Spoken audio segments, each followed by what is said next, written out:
to address challenges where they occur. Those were the recommendations from the Portfolio Committee. Progress against the Portfolio Committee's recommendation.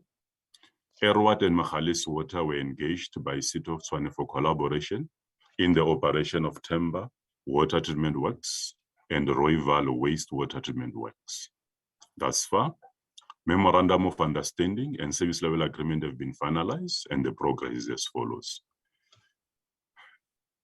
MOU and SLA have been finalized with Erwat. MOU has been finalized with Magalies Water Board. It's only the SLA that is currently receiving attention from the legal department of City of Tshwane. City of Tshwane has completed budget reprioritization, which are the adjustments for the USDG to allocate funding for the assistance and interventions required. Themba Water Treatment Works is operational. However, the community of Central Hammanskraal will continue to receive drinking water through water tankers until the quality of the water fully complies with drinking water standards. Progress reported Rooiwal Wastewater Treatment Works. I need to qualify the statement, Chair, by indicating that Rooiwal is currently being refurbished and upgraded through 2 phases. The first phase is the one that I'll be taking you through now, since it started last year, whilst the second phase, which is estimated to finish in the next 5 years, has not yet commenced. Now, in terms of the first phase progress thus far, refurbishment of the sludge belt presses is currently standing at 65% in terms of completion. Refurbishment of the return activated sludge screw pumps has been completed. Dredging of maturation ponds is currently standing at 50%, whereas operation maintenance is ongoing at a cost of 24 million. And the phase 1 upgrade of the plant, additional 40 megaliter, the contractor was terminated. However, I will be coming back to this one in terms of the status in the subsequent slides. Still on the progress, the aesthetic or physical aspect of Rooiwal Wastewater Treatment Works effluent at the maturation ponds the dredging has started. City of Tshwane has beefed up security at the wastewater treatment works and ensured that the people of Hammanskraal are supplied with water immediately, that is tankering. The Hammanskraal community has been informed of the challenges that were being experienced at the Themba Water Treatment Works and the alternative source of supply and its quality, and also the monitoring schedule. Cleaning of reservoirs were completed on the 26th and 28th September to improve the water quality. Flushing and disinfection of the water network was completed on 8 and 9 October 2019 to improve water quality in the distribution network. The Portfolio Committee undertook an oversight visit to the City of Tshwane in February 2020 and made recommendations to the Department of Water and Sanitation and the City of Tshwane, which includes the following: that the COT should reprioritize this budget, including the grants to fund the urgent upgrades and required operation maintenance. 2, water service providers be appointed on a short-term basis to stabilize the plants, thus giving the City of Tshwane opportunity to recruit key personnel to properly operate and maintain the plants. The DWS facilitate the procurement of services from its entities in reference to Magalies and the Rand Water Boards, respectively, that could assist the City of Tshwane should City of Tshwane wish to utilize their services to address the problems at Rooiwal and Themba plant. City of Tshwane to develop an integrated intervention plan that will address pollution of the Rooiwal, the Upper River, Leeuwgraal Dam, and finally the Themba water purification works. The construction activities in terms of progress still on phase 1 of the Rooiwal refurbishment and upgrade program. The PST, which is your primary settling tank, in terms of completion, is currently standing at 74%. Your digesters is standing at 55%. Bioreactors is 37%. Sludge dewatering at 32%, whereas the inlet works is currently standing at 4%, and the installation of the bypass pipeline has been completed. These are the photographs of the works that I've just provided progress on, Chairperson. Coming to the Abyss River, the following studies have been completed: environmental baseline condition survey, an assessment report, work on the rehabilitation requirement, delineation, mapping, and prioritization of affected areas has been done. Groundwater monitoring of the boreholes in and around Rooiwal wastewater treatment plant proposal was approved and sampling was completed. Testing and report was prepared and submitted. Terrestrial ecology study report, the aquatic ecology report, wetlands and the rehabilitation plan with a baseline for hydrological and hydraulic assessment report were also done. Compilation of conceptual designs and implementation plans for rehabilitation, compilation of preliminary designs and rehabilitation plan were also done under the Abyss River Chair. The financial matters, Chair will recall that we had indicated on the other slide that the civil contractor was terminated. We need to indicate another civil contractor is therefore being appointed, and I'm taking you through the expenditure to date in terms of service providers appointed as part of the Rooiwal Phase 1. The NJR and Blackhead consultancy appointed at a contract value of 253 million. The expenditure to date is standing at 47%. The Royal Huskening DHV consultancy appointed at a value of 19.9 million. The expenditure is standing at 72%. Bashumi Engineering and Shack Solutions appointed at a value of 2.9. The expenditure is standing at 20%, whilst the implementing agent, that is Airwatt, appointed at the cost fee of 5%, as informed by the Financial Management Act. Is managing all these contractors that I've just shared with you, Chair, and the progress that I've shared with you on the Rooiwal Phase 1. These are the consultants that have been responsible for that progress. City of Tshwane Chairperson has categorized the works that needs to be done for the critical plants that have been identified by City of Tshwane following the recommendation made by the portfolio committee. They've categorized those projects in terms of impact, and there is impact 1, there is category 1, category 2, category 3, meaning that category 1 is the one where we're gonna have major impact, and it is categorized, it is therefore informed by the following in terms of projects. We've got Rooiwal Phase 1, which is prioritizing upgrade of existing infrastructure. Rooiwal Phase 2, that is the 80 megaliter extension and sludge facility. Dashboard, that's the minor upgrade of existing infrastructure. Sunderland Ridge Phase 1, that's upgrade of existing infrastructure. Pavianspoort Phase 1, also the same. And whilst on Zikugat Phase 1 is upgrading of existing infrastructure, but in this instance referring to mechanical. Still continue with category 1. We've got the Godridge, that is the extension for the 10 megaliter. And we've got the Sunspread Phase 1, which is the upgrade of the sludge handling.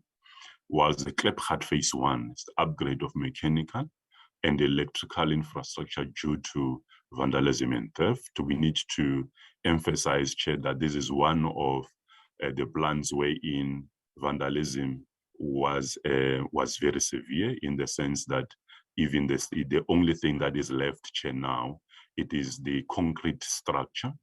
All the infrastructure that comprise the plant has been taken away and vandalized by the community. Coming to it, also category 1 also include timber, commissioning of module 3, which is your mega 20 liter extension. Enkangala, that's the sludge handling facility. Babelechi, that's the upgrade of existing infrastructure and upgrade of process to cater for industrial effluent. Category 2, Chairperson, which is your second layer of impact, is Sunderland Ridge Phase 2, which is the extension of the 20 megaliter using alternative technologies on existing site. Bavian Sport Phase 2, that is the 40 megaliter extension of the waste treatment works on new adjacent site. Zugu Hard Phase 2 is debottleneck and tertiary treatment upgrade project for stricter effluent standards, whilst Rietgat Phase 1 also is extension and the sludge handling facility.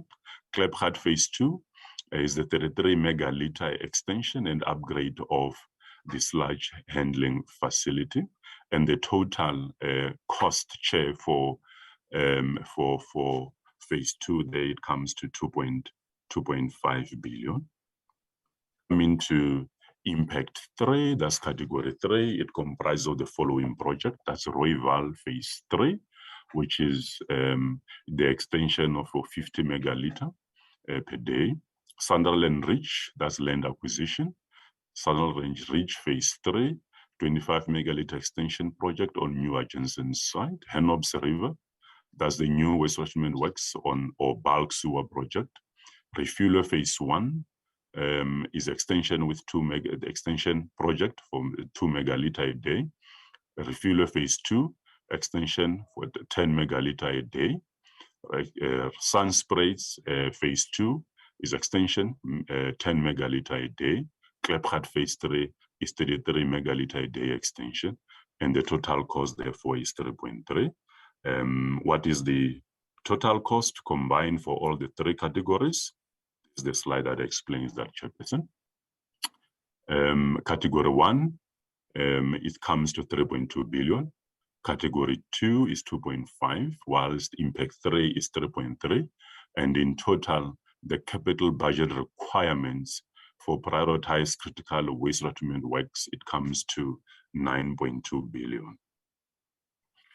The operational and maintenance budget for the plants mentioned, starting with Rooiwal, Daspoort until, and the most, we've started with the most critical one that is on the public's eye. We've also included the Temba, Klepgat, and Sunspread, and the figures are there, Chairperson. Recommendation from the South African Human Rights report. The South African Human Rights Commission launched a report titled Gauteng Provincial Inquiry into the sewage pollution of the city of Tshwane's River and Rooiwal Dam on the 26th of October 2021 at Hammanskraal. The South African Human Rights Commission chairperson made two critical recommendations which affect the department directly. And the first one, the Commission recommends that the situation regarding failing waste treatment works in South Africa and its consequent pollution of South Africa's water resources be declared a national disaster in accordance with the Disaster Management Act. Second critical recommendation, as an alternative to the declaration of national disaster, the Commission recommends that in terms of Section 139 of the in terms of Section 139 of the Constitution and Section 63 of the Water Services Act and Section 19 and 63 of the National Water Act, Cabinet seriously consider taking a decision to intervene in the running of City of Tshwane, in particular chair that is water and sanitation function. As part of declaring the situation a national disaster, the Commission recommended the establishment of a national water care entity. The Commission further stated that the need for a mechanism which oversees water care in the context of wastewater treatment plants from a national level and which integrates and operates at provincial level is an acute one. At present, challenges appear throughout the value chain in the current design, from the various national departments through to local government delivery entities. A national water care entity could be a viable and effective response to the challenges, providing a central point, expertise, and integration for the proper management of wastewater services in the country. That's the recommendation from the Commission. The Commission further acknowledged through its findings that the primary reason for the unacceptable levels of pollution is the failure to manage and maintain existing wastewater treatment works in the city of Tshwane over a prolonged period of time. Failure in management, which have resulted in a regression in standards of delivery, include poor planning and implementation, evidenced by the insufficient number of wastewater treatment works to accommodate the growing population in the city of Tshwane. Furthermore, Chairperson, the department acknowledges the recommendation, which reads, as an alternative to the declaration of a national disaster, the Commission recommends that in terms of Section 139 of the Constitution and Section 63 of the Water Services Act and Section 1963 of the National Act, Cabinet seriously consider taking a decision for national government to intervene in the running of the city of Tshwane Metropolitan Municipality. As part of this recommendation, the Commission further stated that the failure to repair and replace the sewerage system of the municipality is not only a failure to comply with the water service authorities, it is a failure of many people over many years to properly run the municipality, and the department concurs with the South African Human Rights Commission. The Commission proposed that the water and sanitation departments of the city of Tshwane be taken over by the Department of Water and Sanitation, and that such an intervention can also make use of the services of organs of state such as Water, entity which is Airwater. This is the recommendation that is currently receiving attention internally, Chairperson, by the department, and as we have been required by the Commission to respond within 60 days, we shall do so, Chairperson, within the stipulated time. Critical issues to note, Chairperson, just to indicate that following up on the introductory remarks made by Minister Mchunu, that the Minister has requested the City of Tshwane to reduce the 5-year estimated period to complete the second phase of Rooiwal refurbishment upgrade program to 3 years. The response from the City of Tshwane is as follows. The timelines could be reduced to 4 years, which is 3 years for construction, plus 1 year for design and environmental approvals. If the project is classified as an emergency and supply chain processes and regulatory requirements are shortened to directly appoint suitable service providers, which in this instance refers to designers and contractors. Furthermore, City of Tshwane said, such action will also be subject to immediate availability of funding to ensure immediate implementation. We need to indicate that we continue to engage with City of Tshwane in this regard. Minister Mchunu has instructed the department to find an interim solution of providing drinking water to affected Hammanskraal communities, because completion of Rooiwal first phase, which is meant to complete in October 2022, is too far. How did we respond as a department? And Minister also provided guidance on how the interim solution could be found. The department, through the guidance of Minister Mchunu, engaged with Water, and Water has since provided an assessment report of options to provide water to affected Hammanskraal communities. And that report was provided to the department on 10 November 2021, and the report is receiving receiving attention internally, Chairperson, and this I guess this is my last slide. Thank you very much, Chairperson. I will pause here. Thank you, Chair. Thank you very much. I'm sure we have listened to the presentation both. Can I see hand of those that need to ask questions and engage the report? On the I see the hand of Honorable Mushlala. Honorable Seke.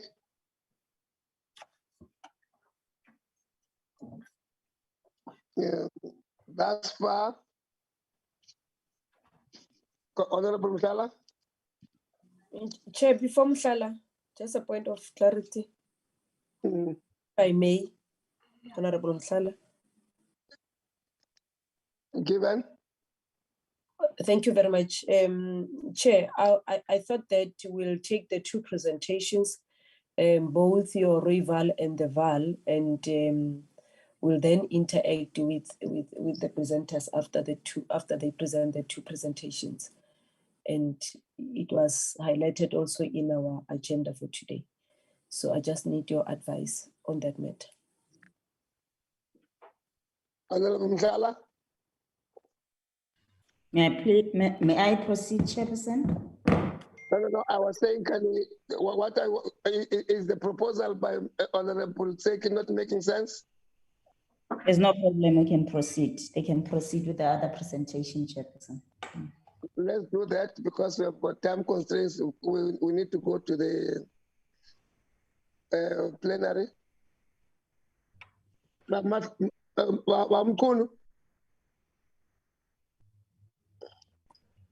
Chair. Yes, I'm available, Chair. Can we get the second presentation? Yes, we can do that. Okay, please. Thank you.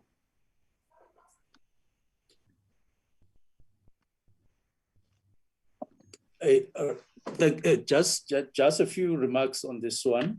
I'll also cover Citibank so that we just flow into them.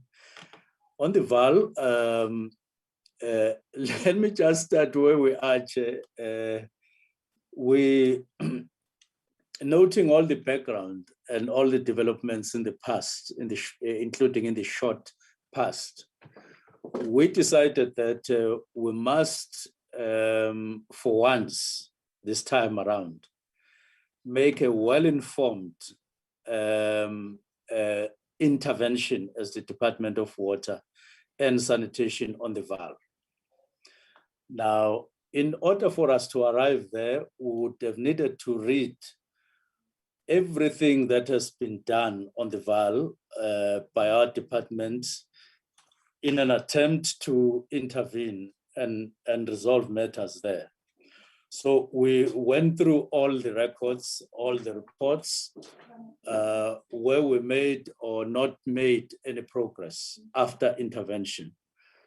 We looked at a set of activities that were engaged in, money that had been spent up to then. And we then took step one. Step one was to conclude what kind of intervention would really work, having advantage of everything that has been done or attempted in the past. Now, we decided that this time around, we would need to appoint an implementing agent that would have been properly assessed. And as a result of that assessment, would gain our trust and enjoy our confidence. And once that has been done, we will then proceed to then do accordingly. And we by the time we got appointed, former minister in water and sanitation had already approached Rand Water, and we did that, follow up on that, and we agreed that look, based on our own assessment of Rand Water and their proximity and their capacity, let's proceed and appoint them indeed, and that was duly done. And once, so Rand Water has been appointed as an implementing agent on the Vaal project. The second thing we did, we went to the Vaal ourselves.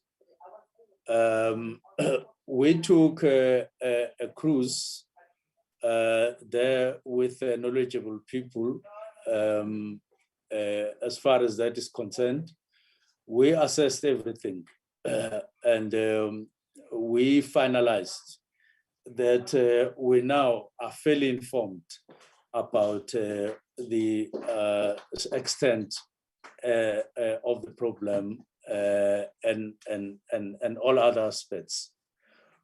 One, our assessment was that there you have the problem of the river itself, that it has been polluted thoroughly. I'm not talking to any scientific assessment that we conducted. We just went there. From what we saw and observed, pollution has gone quite deep there. And those who were briefing us and taking us through say it's also on the floor of the river, but even the water as we were cruising, it was clear that heavily contaminated. The animals that are there, you could see that they are heavily affected, and the environment as a whole. Now, we then went to the plants. Plants are very minimally functional, were functional at all. Minimally functional, were functional at all. We then went to the pumps. Pumps, including critical ones, to keep the system working, had been grounded to a halt, to a point where you would have had to deal with the pumps themselves, give them attention, serious attention. But the third aspect was that the pipes, sewer pipes, they had been blocked to a point where even if you resuscitated and overhauled your plants, that is your wastewater treatment plants, and even if you overhauled your pumps, if your pipes remain blocked, it wouldn't give you the necessary outcome. But if you attended to unblocking alone without dealing with your pumps at the same time, you wouldn't see the result, whether you're making progress or not, and proceed to your plans that cover the system as a whole. Now, we were doing this tour together with Wastewater themselves. The CE was there, and a few other people in his team. We have held meetings with the board. We have made ourselves clear to the board and to management led by the CE that we are putting our heads on the block on this matter, because various attempts and interventions in the past have been made, and the department has incurred costs. Now, this time around, we are not into that. We are decisively intervening, and you are our implementing agent. And we are sitting here with you from your first day up to your last day. And we want this work done as soon as possible. So all administrative processes have been gone into and concluded to a large extent. We have appointed somebody from Ms. Lamini to be our eyes and ears as the project progresses.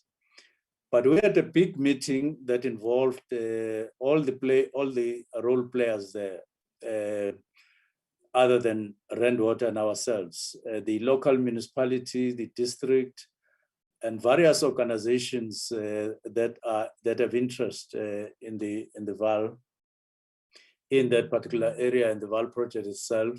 All of them were full in the hall. It was a physical meeting. All of them got allowed to speak and make their inputs, and all of them unanimously agreed that this time we all have to be in a united fashion, make a decisive intervention led by the Department of Water and Sanitation And we said their main role is to ensure that the environment under which the implementing agent is to work, which is Water, must be free from any interference, undue interference by anyone, together with the local municipalities, so that within the time frame, Water is still making an assessment. They are going to come back to us to say, finally, after assessing everything, this is the time frame that it's going to take to fix the system, but excluding cleaning the river itself, just ensuring that there is no further pollution, because we want to stop pollution, and we want the system to be free of any external elements getting in there in the form of pollution. We want all the stakeholders to play whatever role, and resulting into that system being allowed to function in a clean environment. And then our last leg of the project will be to get into the river itself and clean it, while we keep a very strong monitoring mechanism, not only in the Vaal, in the Vaal project, around the Vaal project, but throughout the system. And this is what we're going to be doing at the meeting at the end of the month, to say, let's look at all the spots, pollution spots of the river system from the source right down to the mouth. And we are from Northern Cape, we are from Free State, where we observe some of the pollution points, but we haven't finalized that. And the whole of the river system, of the Vaal River System, will be presented to us in a meeting of ministry and management that is to take place at the end of the month, to say, all right, in order for us not to go back to any situation like that, let us look at all the spots where pollution is taking place, and let us have a simultaneous project to clean up the whole of the system, not just this one that we are talking about. However, as we speak, Water is at work, and they have begun to make a difference. And we were quite impressed with the initial briefing that they took us through, in terms of what they would do based on what they had assessed then, and showing us the validity of their approach and its impact that it would make in cleaning up the river. And we were one there, we agreed with them. And therefore, there is now work that is being done there on all the critical aspects. It's your unblocking, it's your the pumps, some of which when we observed one, they have had to do a complete overhaul, replacing quite extensively some of the parts of that water pump, wastewater pump that we saw, quite big chunks of machinery there, and which showed to us that they were on their way to actually resolving the problem. Now, we have a committee there led by Deputy Minister Mahlobo, together with MSC Maile of local government in Gauteng. They lead a committee through which we interact with all the role players there, keep each other informed. When there is any threat to the working environment there, they are the ones who have to resolve that. As it happened around the end of October, where people blocked one of the plants there, demanding jobs and all of that, which we understand. But we had to modify the way that thing would be processed. That blocking such that no work can continue is not a way of looking for a job. You don't go to a workplace and because you want a job, you then say nobody must work, and the work from which you are seeking employment must not take place. That is a negative thinking. It's illogical in nature. It can't work. And therefore, we received the report back from Deputy Minister Mahlobo that they have resolved that matter. We're now one with the representatives of various organizations and community there. So work is continuing there. What we now have to monitor is picking up speed and agreeing with Water on the time frame and on the total amount that's going to be involved, without any further waste of time while they do the work, because they had to get to the site, they had to get into starting before they could get a good assessment of how long it will take and how much it will take. I just want to assure the portfolio committee, without exaggerating, that we are serious with this project and we're monitoring it. As I've indicated, Ms. Dlamini, who is an engineer in her own right, is keeping us informed on a weekly basis, reporting to the minister every Friday. And we're making progress already. We are in touch with Water. We gave them an open door to talk directly to the minister whenever they feel they have to. Otherwise, ordinarily, they are in touch with the department, advising one another. But where necessary, they talk directly to us. So our doors are opened like that, and this is how we're monitoring Deputy Minister, Ms. Dlamini, and then overall the implementing agent. But then Gauteng government also involved, and the local municipalities are involved in the committee that is run by Deputy Minister Mahlobo. So we have confidence that we enjoy the support and confidence of all the stakeholders that are involved, and we should be making decisive progress on the matter.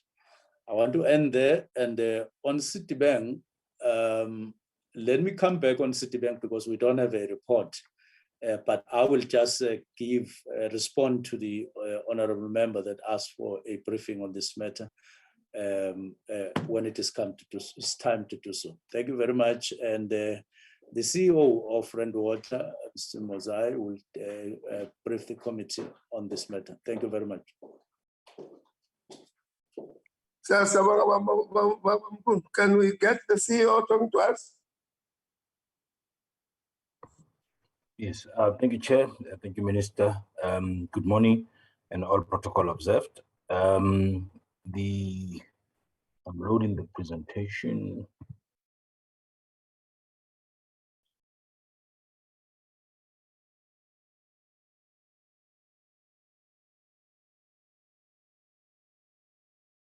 I hope the presentation is visible from your side. The object of the presentation, as I move on to the third slide, Chair, I hope you can see me. I'm on that slide.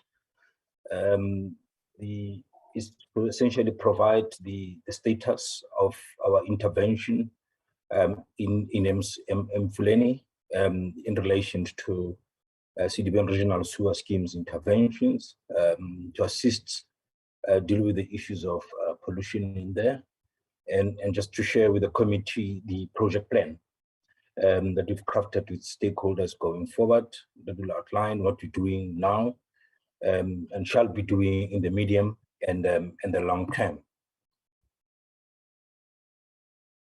I think without wasting too much time on the background, we're dealing with issues of pollution, particularly in the Vaal River System in its entirety. I think we have been lucky to date that the sewer has not reached where we really abstract water inside the Vaal Dam. But you will see here that in 2017, we had that scare slightly downstream of the Vaal Dam where we abstract raw water for purification at our plants.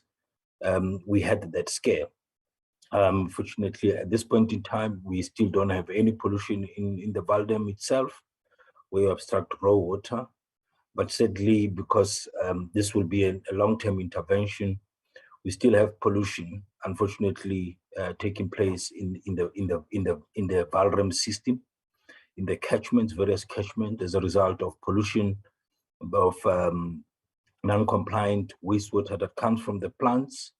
And in certain instances, we still have raw water flowing from the pump stations directly into the rivers, and therefore informing our short-term interventions in terms of trying to arrest the issue of pollution in the Vaal River system. This slide here provides a schematic overview of almost to a large extent the wastewater systems flow, particularly in Mfuleni, but you will see it also includes, that is why this has always been called CDBN Regional Sewer Scheme. It includes some of the wastewater treatment works outside Mfuleni in your Meaten wastewater treatment works over there. This slide gives an indication of how all these pump stations, a number of them, over 40 of them, are actually pumping the sewer into the wastewater treatment works. So these pump stations have to be for sewer to move from their households, because not all the sewer gravitates into the wastewater treatment works. It gravitates mostly into pump stations. But pump stations, as the name says, they are pump stations. They're supposed to be pumping sewer from the stations themselves into wastewater treatment works, where sewer has to be treated and then discharged into the water bodies, albeit compliant. The challenge is that there are way too many of these pump stations that have been designed over a period of time in the entire catchment or catchments, but most of them, unfortunately, over the years, have been neglected, have not been upgraded, have not been refurbished, not operated and maintained, and they've completely collapsed. Most of them are not able to pump sewer into the wastewater treatment works. And as you see, some of them are just close to water bodies. So if you can see my cursor there, those pump stations that I'm indicating there, if they're not working, obviously the water will flow into, say, Gerbosrand River, and then it will go into the Vaal River directly. You will see some of them, in Leokale here, they're also next to the Vaal River. If they're not working well, they simply go straight into the water bodies. That is why, for a number of years now, this system has been characterized by pollution of water bodies, not only by untreated, properly treated sewer, but unfortunately, regrettably, with raw sewer in certain instances. So our intervention essentially was to identify those pump stations, and unfortunately, some of the pump stations, because the sewer actually goes back to where it comes from. If the pump station is not pumped to wastewater treatment works, it has ended up into people's households. Our intervention, therefore, is to deal with that. We have identified critical pump stations that will immediately stop that, but also reduce the impact of sewer flowing into the wastewater treatment works. So I think critically, as the minister has indicated, we have really started with those pump stations and effected a lot of unblockings in the pipes themselves, so that at least sewer can go into wastewater treatment works in the medium and in the long term. As sewer gets there, then we will have to upgrade the wastewater treatment works themselves. So in the system, we're talking Sebokeng wastewater treatment works is in Sebokeng. Risprait, Bupilombi Patu, wastewater treatment works. Leokale is just outside Sharpeville, and Meaten is exactly in Meaten. And they all feed into river bodies that flow eventually into Vaal River System. The rich spray there also flows into the Vaal River System. The Klepre flows into the Vaal River System. So if not feeding directly into the Vaal River systems, all the stations are feeding into tributaries that eventually convey water, albeit polluted, into the Vaal River system. Similarly to the interventions that have been made in Tshwane, South African Human Rights Commission obviously held hearings in this area the last few years or so, just before COVID, and they made recommendation, again, similar to what we see in Tshwane, that the Department of Water and Sanitation, that the whole water and sanitation departments of the municipality should be taken over by national government, that national government should take this responsibility, and they must intervene and use organs of state to ensure that there is intervention. I need to also mention that we all know that Zumu might be with us here, who's an administrator in Mfuleni. There are also Section 139 interventions from province that actually augments the work that we're doing.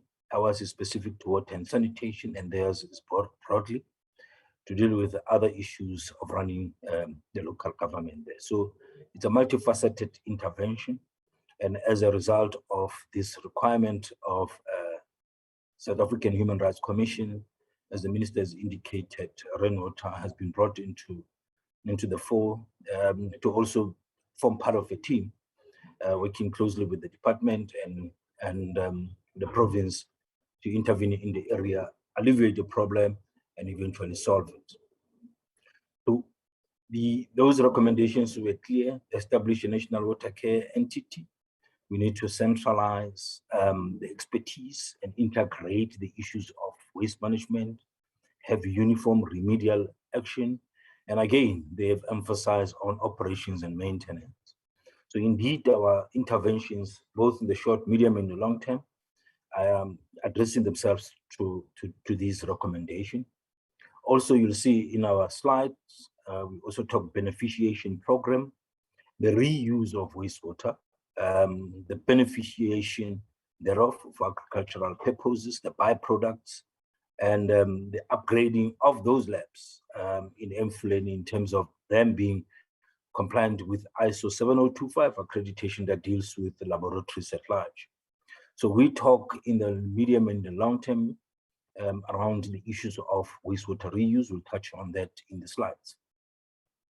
The Human Rights Commission also indicated that we should take care of issues of employment and employment opportunities, that this program and this project must also ensure that we do so. In the slides that follow later, we do indicate some of the immediate job opportunities that we're going to create in the two catchments that we have identified as a priority catchment. In terms of the actual interventions, we have segmented our interventions in terms of catchments, maintain wastewater treatment work and its pipe networks and pump stations. It's a catchment on its own. Leokale is a second catchment, and Risprait, as I indicated in the previous slide, is also a catchment on its own. Just in terms of the short term interventions that we have already started with, we identified Leokale catchment as a priority catchment. In Leokale, obviously, there are a lot of pump stations, and that plant on its own needs to be upgraded together with Sibuke. That plant, together with its with pump stations flowing into it, also needs to be upgraded. In the medium, in the long term, of course, we've got plans to deal with maintain and Risprait, because we have to do and intervene holistically, but because also of budget constraint, we've got to start somewhere. As I indicated, our priority is to stop sewer right away from flowing into the water bodies and indeed into the households.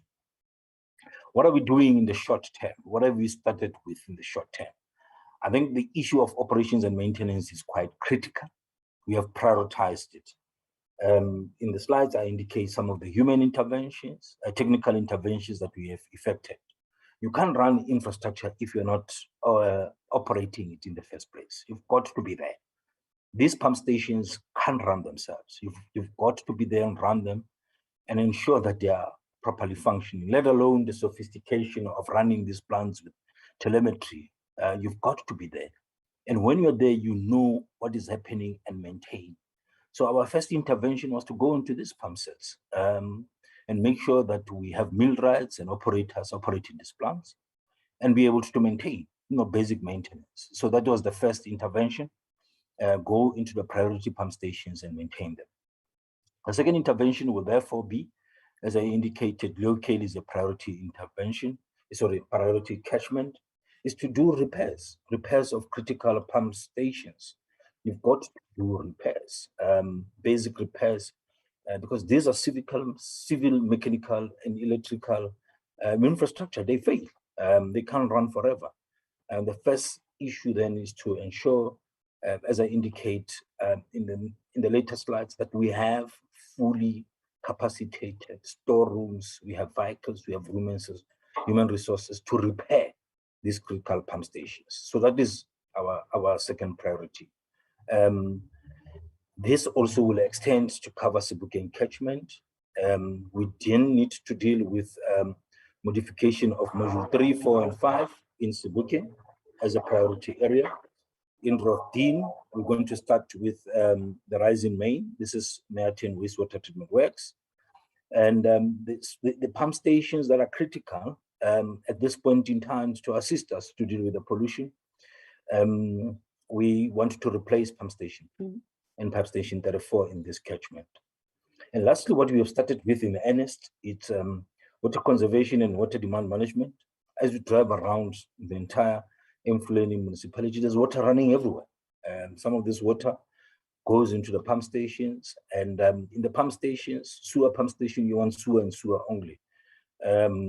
If you don't repair this leak, you're creating a lot more problems for the municipality in terms of their water bill, but also there's this interface of water flowing into wastewater treatment works, and then we are then overcapacitated. In fact, if you have too much water going to wastewater treatment works, it's going to affect your ability to treat that waste. You don't want clean water in wastewater treatment works. You want wastewater because you rely on those enzymes that you find in the solid materials to start degrading the sewer that comes from wastewater treatment works. So we are intervening immediately around the issues of water in that space.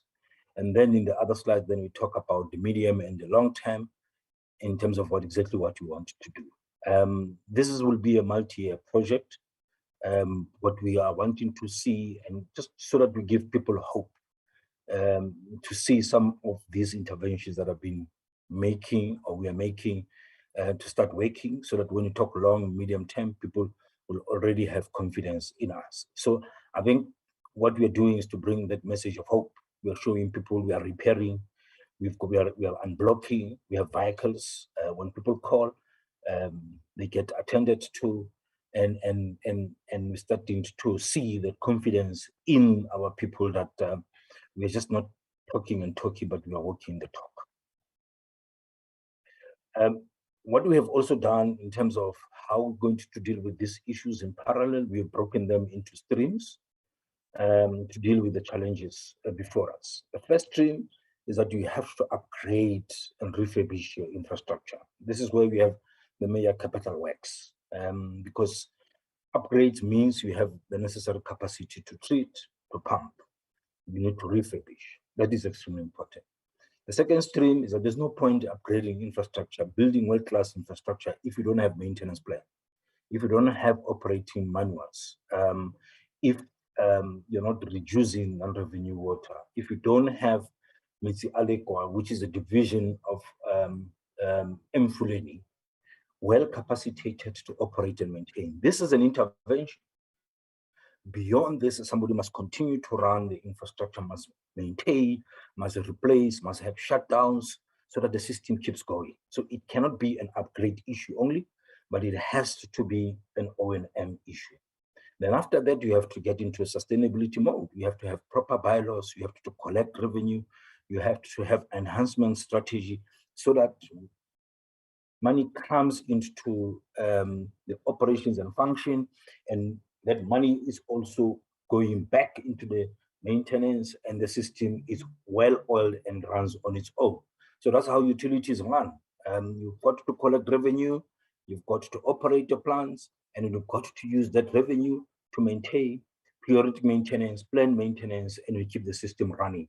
In the long term, you can upgrade. And many institutions, like for example, Renota, you've got about 50, 60-year-old pipes. What you do, you have to maintain them and they keep going.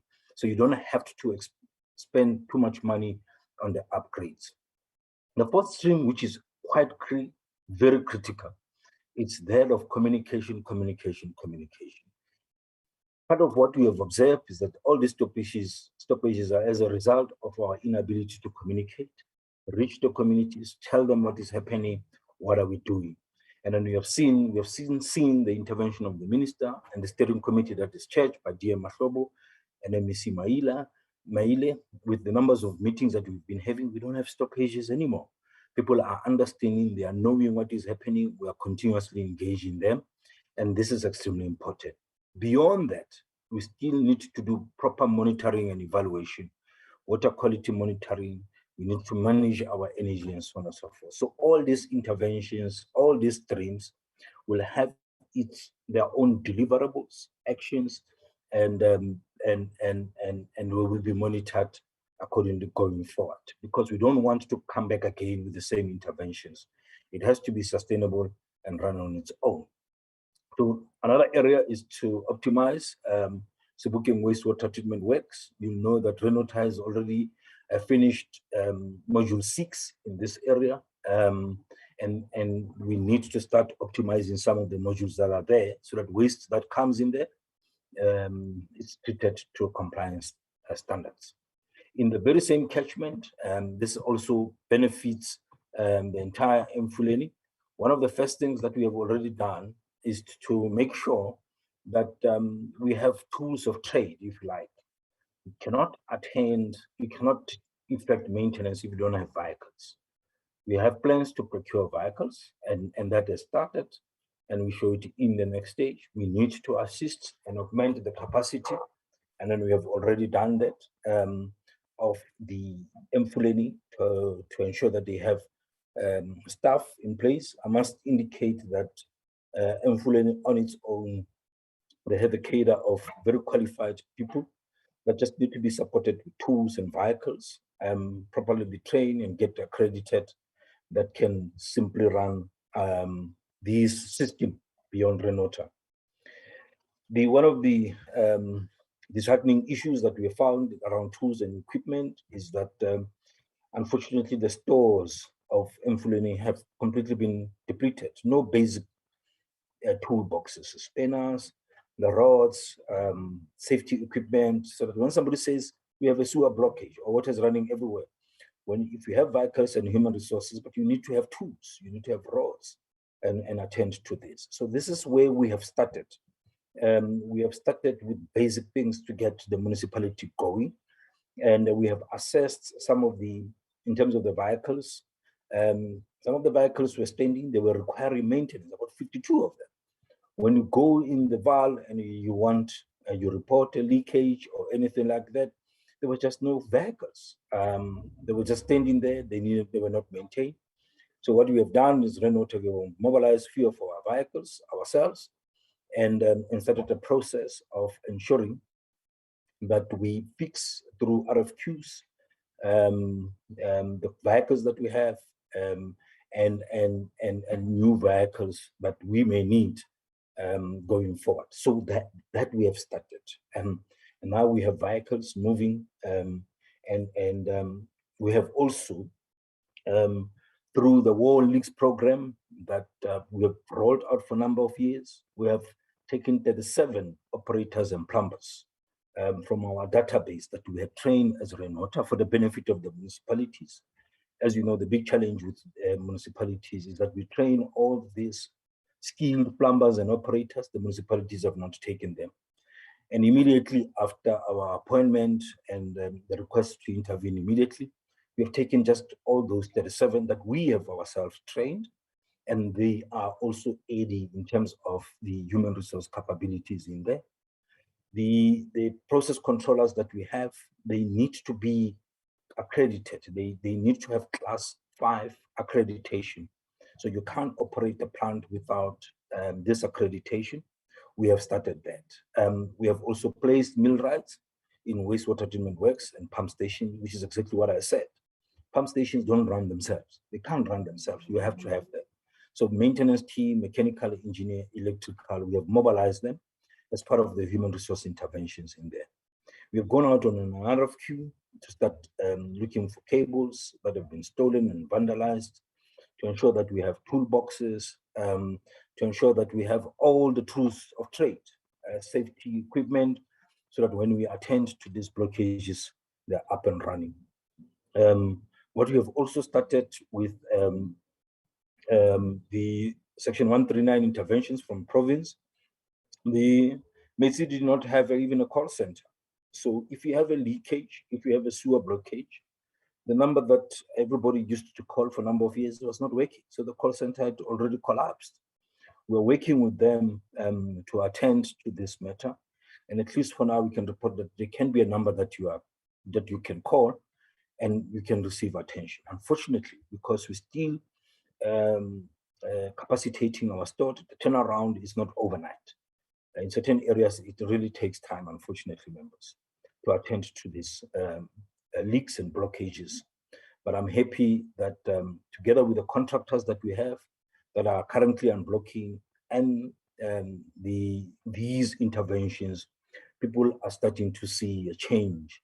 There's that message of hope. People are seeing vehicles. People are seeing people answering their phone. People are seeing stuff in plants, and progressively, that's why you start seeing the communities that now unblocking, opening the sites and allowing us to work, because they're starting to have confidence in what we are doing with our interventions in terms of where we have started. The service level agreement between us and the department has been sorted out. The minister talked about the project steering committee that has been very helpful, that is chaired by the deputy minister. It assists us to get going. If we have challenges at any given time, we rush to the stakeholder committees, and they have been very nimble-footed. We're grateful to DM, October, and MEC. Every single time we call a meeting, they attend promptly, Minister. So the intervention to say we must have this steering committee up and running and chaired by the two, this is the only committee that we have. So we don't have many people to report to. Everybody that wants to express their views, their recommendations, their complaint, they go to a steering committee. From our side as Renota, we are able to do what we know best, to intervene, upgrade, refurbish, operate, and maintain sewer infrastructure, and to an extent also help the municipalities with the water infrastructure. What we are at the tail end of completing now is to take all the contractors that have been appointed by the department over to Wastewater. We have made progress in this area with the DG. I'm hopeful that soonest there will be a completion of due diligence report and an indication of which contractors are we taking over and not taking over, and why not. But this is not standing in a way of the interventions that we are making. It's an administrative in-house matter that we're working with the DG, with the assistance of the minister, and the DMs where we have challenges. I've already spoken about this at length. We're wanting to demonstrate here that what we have also done is to start with fixing the leaks. The leaks have to be fixed. The municipality is losing a lot of water, struggling to pay its water bills. We need to retrofit, we need to attend the leaks. Some of them are big leaks. In this picture we showed already an example of the leaks that we have identified in Peace Haven in the Vaal. So this maintenance team has already started in October, and then we have successfully retrofitted quite a number of leaks that we have identified. Also, what we're going to be doing as we intervene around water conservation and demand management, assist with some of the what we call water conservation and demand management measures, simple things like pressure reducing valves, simple things like managing the night flows, what you do in your system at night to avoid the leaks and pressurizing the system using pre-RVs. This will be part of the operations and maintenance manual that we're going to be leaving on site to say, this is how you run your distribution network. This is what you do at night. This is what you do in the morning. This is what you look at. This is when you pump. This is when you don't pump. This is how you conserve energy. This is how you use energy. When we leave the area, we will also leave those. How do you detect leaks? Where do you detect them? Where are the most leaks likely to be found? It will assist the municipality, firstly, to reduce water losses, but most importantly, to avoid leaks that happen sporadically in the entire sewer networks. In the long term, we want to reuse effluent from Sebokeng wastewater treatment work. Jealously, we have, together with the department, has spent over R1 billion upgrading Sebokeng wastewater treatment work with module 6, world-class wastewater treatment work module and producing good quality water. We are running feasibility studies and availability analysis that will complete by the turn of the year, where we will begin to take that wastewater, reusing it for other purposes other than drinking water. For example, as recommended by South African Human Rights Commission for agricultural purposes. We all know, we have traveled the world, that wastewater reuse has become one of the critical water conservation and demand management measures. In areas where when you don't need potable water, you can use partially purified water, such as watering the lawns, sports fields, agricultural purposes, and indeed other industry users. We've been approached by various industries to say, we don't need clean drinking water. If you can give us partially purified wastewater, we can go about with it. So in the long term, as we reported also to South African Human Rights Commission, we're completing this feasibility study to use wastewater that is going to be coming from wastewater treatment works for reuse purposes through what we call Sebokeng reclamation plant. In the next few slides, I don't intend to take you through each and every intervention and exactly what it means. The department is giving us close to 400 million for the current interventions to stop the pollution immediately. We have identified that catchment, Rispray catchment that will deal with Sebokeng and Rispray, Leoke, not Rispray, and Leoke, with that 400 million. In here, we are unpacking exactly what's going to happen in this catchment, and breaking it down per individual intervention, the amounts, and where exactly we are. Some of the matters need to be taken out to tendering because of their sheer volumes and the grading that we want. Some of them will deal with them through code system.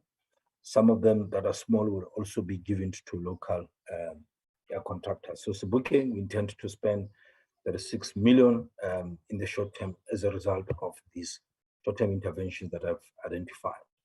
What we have also done for the benefit of people that are looking for jobs and job opportunities, we have broken down the program into project components to say exactly what do we mean: gatehouse, administrative building, maintenance workshop, and the sort of services that we're going to be needing, and what we have completed and not completed, the number of laborers that we're going to be needing in there per each intervention, so that when you go to the community and say, for the gatehouse, I need a builder, I need 2 general laborers, I need a plumber and an electrician.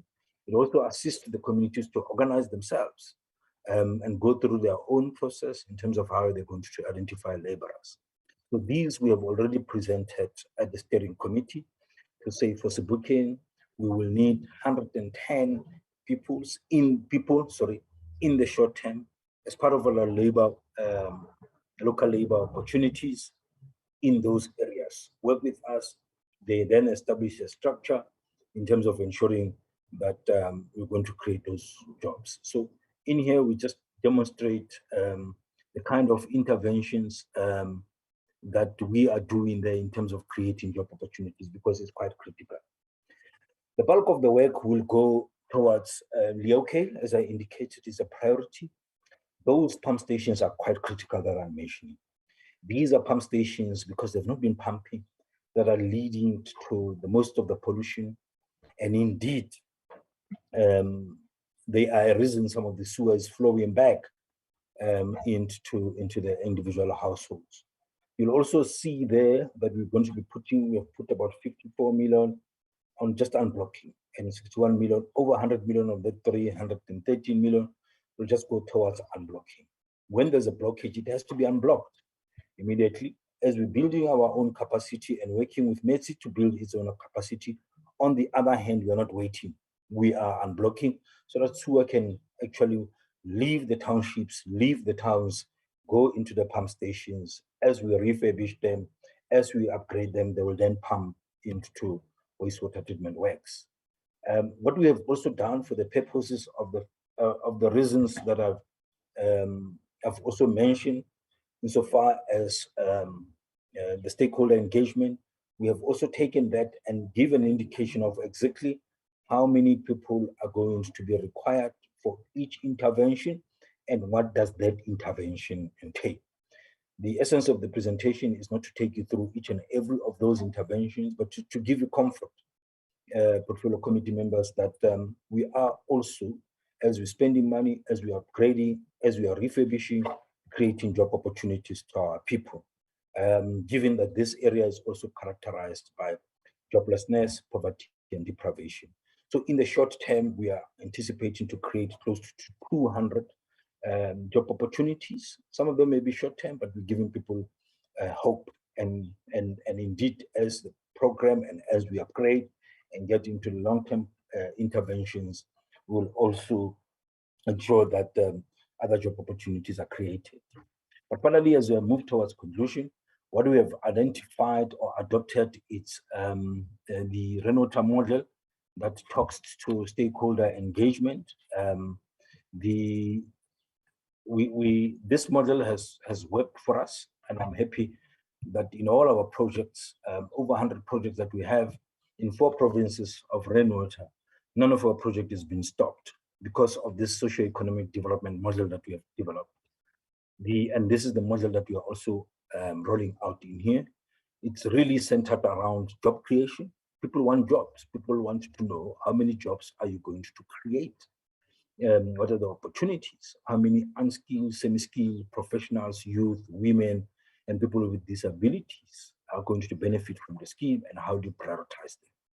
As soon as you are upfront and open about that, there's that understanding. 2, people also just don't want jobs. People want to be given the skills so that after the project, they are able to go out there and seek job opportunities for themselves. So we have found that people are also hungry to develop themselves. So part of our intervention is to say, what skills are we going to develop? So training is extremely important. And then we also work closely with our Rainwater Foundation to also develop the skills, so that when we exit with the interventions, people are on their own. Some of them, they are able to have their own businesses around plumbing, and in the community, they can work with METSI, Alekwa, or the municipalities to deal with those things locally. And we also work with cooperatives, NPOs, schools, and parks in terms of ensuring that the project, as it draws, has got social responsibility function. Social facilitation is important because on a continuous basis, you have to communicate.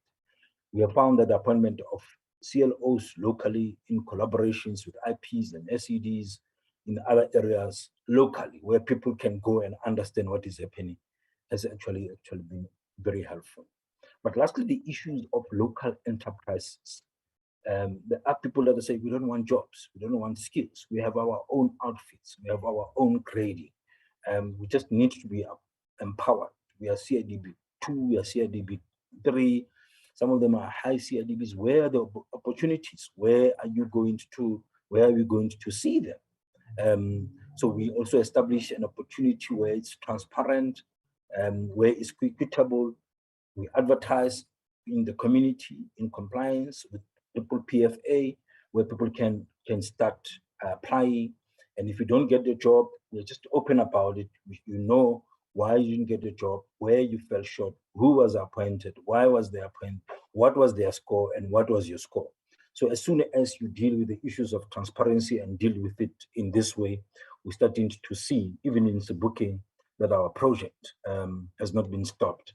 And together with other interventions, it has been helpful.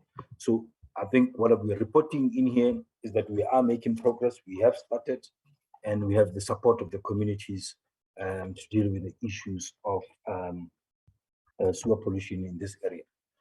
What we have done so that we are held accountable, not only by the community, by the department, perhaps even by the portfolio committee, by South African Human Rights Commission, we have given them the short-term program and the long-term program to say this is what is going to be delivered and when.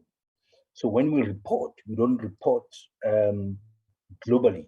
We say this is what we promised to do. This is how we are progressing. Why are we not achieving certain things? What support do we need? Where we're running ahead of ourselves, we're running ahead of ourselves in terms of the project implementation. So the beauty about this is we have taken all these tasks, we have put them in the Gantt chart over a period of time, so you can see what activity is coming, when it's going to start, and when it's going to end. Later on, when we come to the portfolio committee, we'll just be taking, this is what we said we have done, and this is how far we are, and this is the project progress insofar as the intervention. So what we have done, we've taken all these things that I have mentioned per catchment to say, in this catchment, this is what we're going to do. This is how long the site preparation is going to take. This is how long this assessment is going to take, so that we don't take forever in doing the assessment. And in the next quarter, in quarter 3 in 2022, as an example, we start going to be doing the execution of work, which has already started in this last quarter. I thought I should just, in these few slides, indicate some of the remedial action insofar as the rehabilitation of this site is concerned. With our Promoter Foundation, we have identified problematic areas that we have seen here in this slide through Google Earth, where we show where the challenges are, possibly going to cause algal blooms. And we have learned with the work that we've done with our colleagues in Hartbeespoort, Berdem and Riflay, some of the interventions that we need to put in place to deal with some of the stagnant water in the catchments that we're currently effecting to deal with that program. So we are going to be taking some of the challenges, some of the lessons learned from those areas into this area. Just as I move towards conclusion, of course, the project like this also comes with challenges, and as I indicated, we're addressing them one at a time. The issue of safety and security, it was a big issue, and we have applied for our site to be national key point, and that will probably take time, maybe not even approved. We're working very closely with security services providers and subs to do proper assessment for us to get these national key point accreditation going. But I think our best defense, as resolved in the steering committee, is that safety and security of our sites is the responsibility of the communities as well. We want the community to take ownership of this.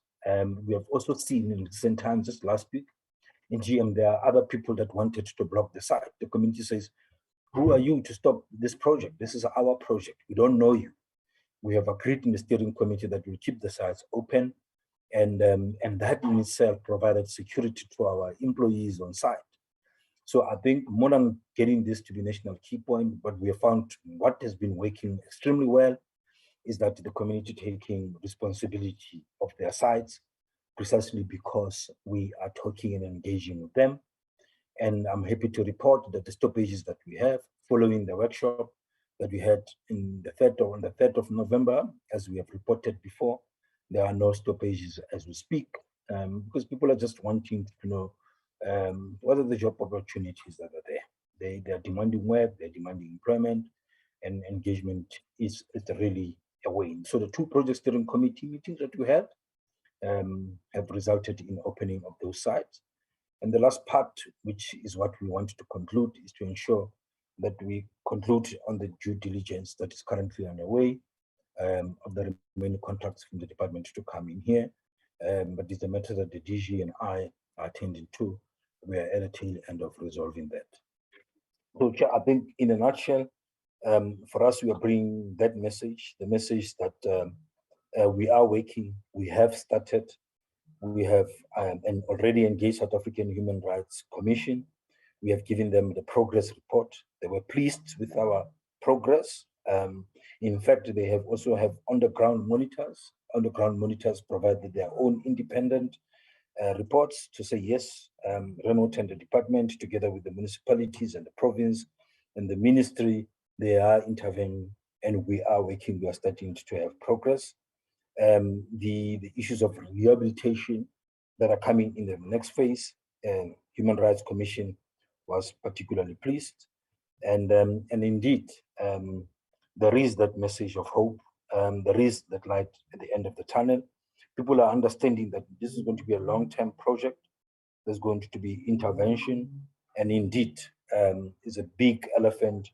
You have to bite it by bite-sized chunks. And they are seeing those bites that are coming through. Thank you, Madam Chair. Are you implying I'm a woman? Sorry, Dr. Mashiko. I know the Impulse is on his way. Put his little. Oh, okay. I had names that were up already when we stopped earlier on. It was Memshala, it was Metseke. That's far those two hands. If there is anyone who wants to ask questions or make contribution, can you raise your hands?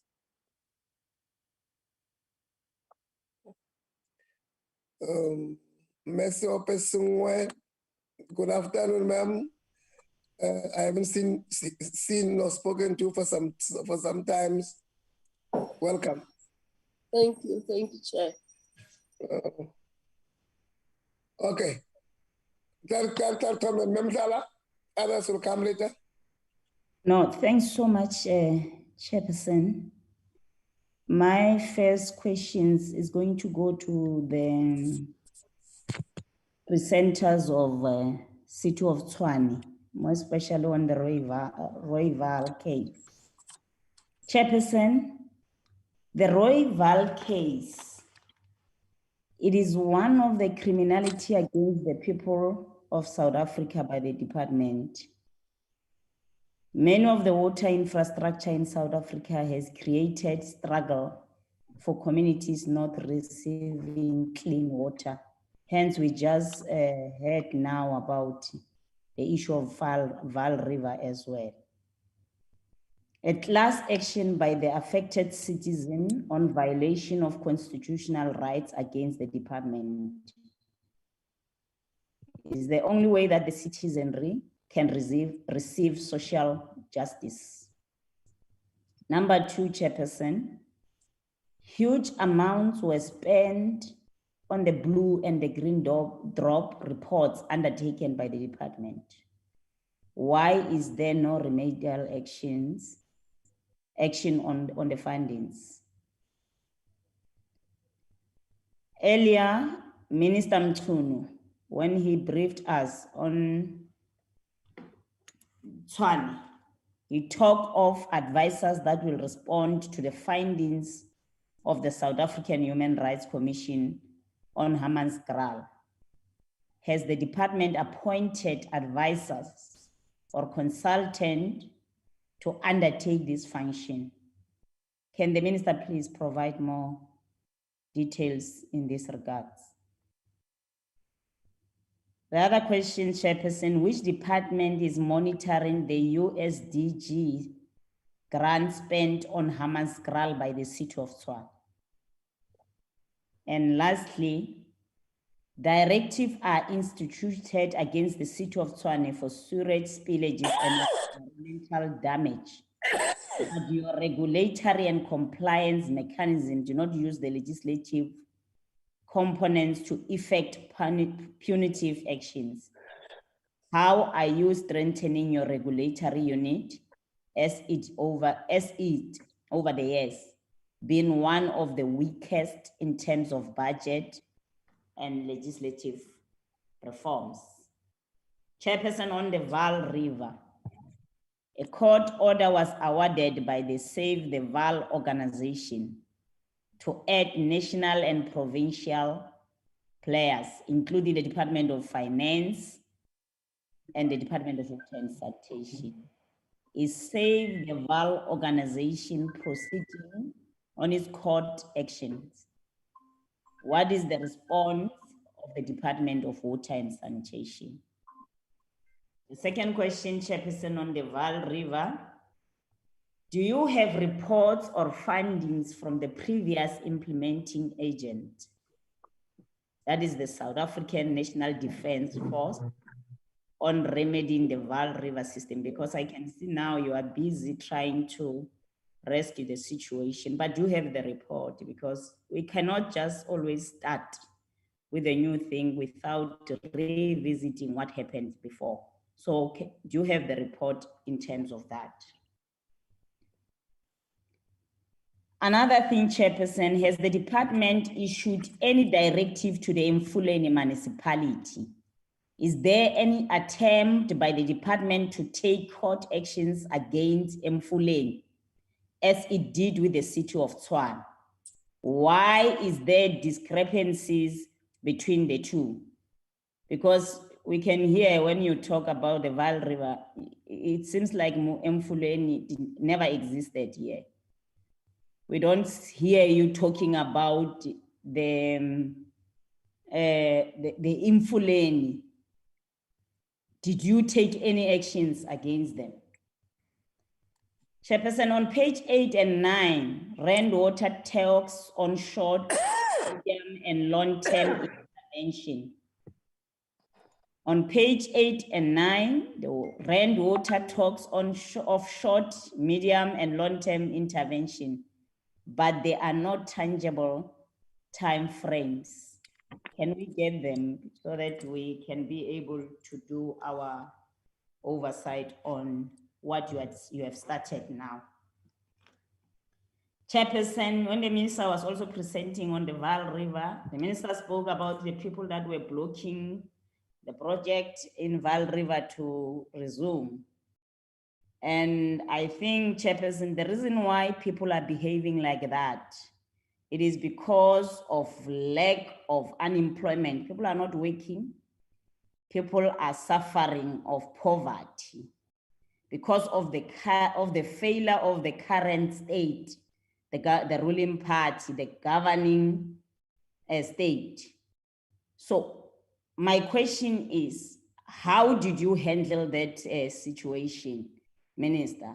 Where are those people? Because the reason why they are doing all those things is because hunger and poverty is chasing them out of their houses to go to those places, more especially they know is the areas of the department or the areas of the government.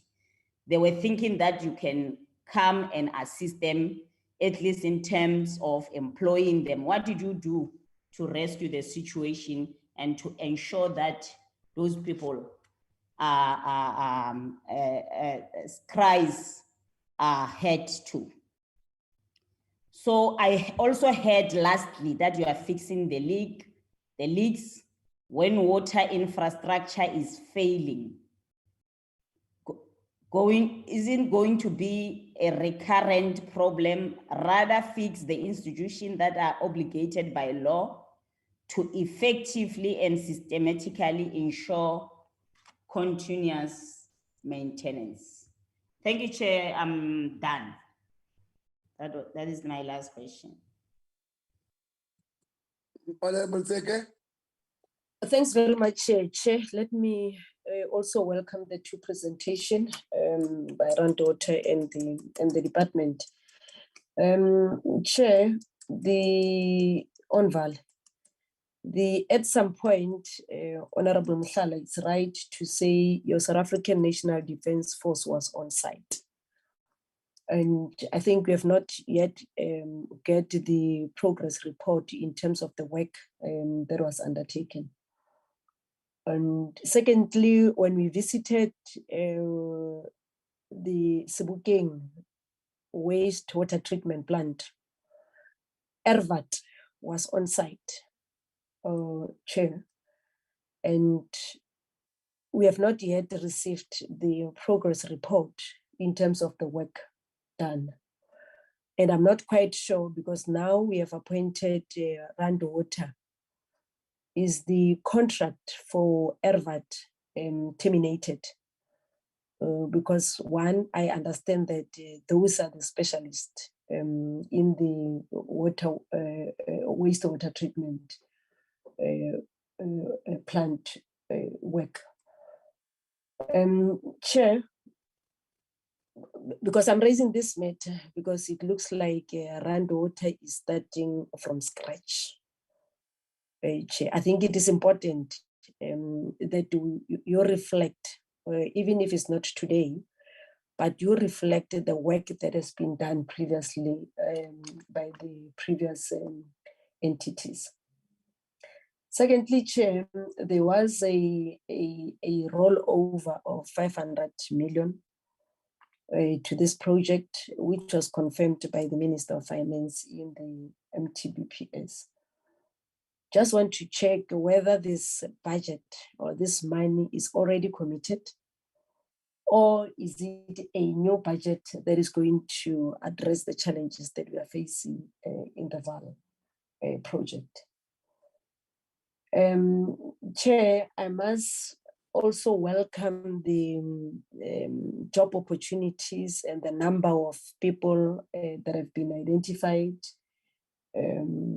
to be employed in the area, because it was an outcry when we visited the Sebokeng water treatment plant.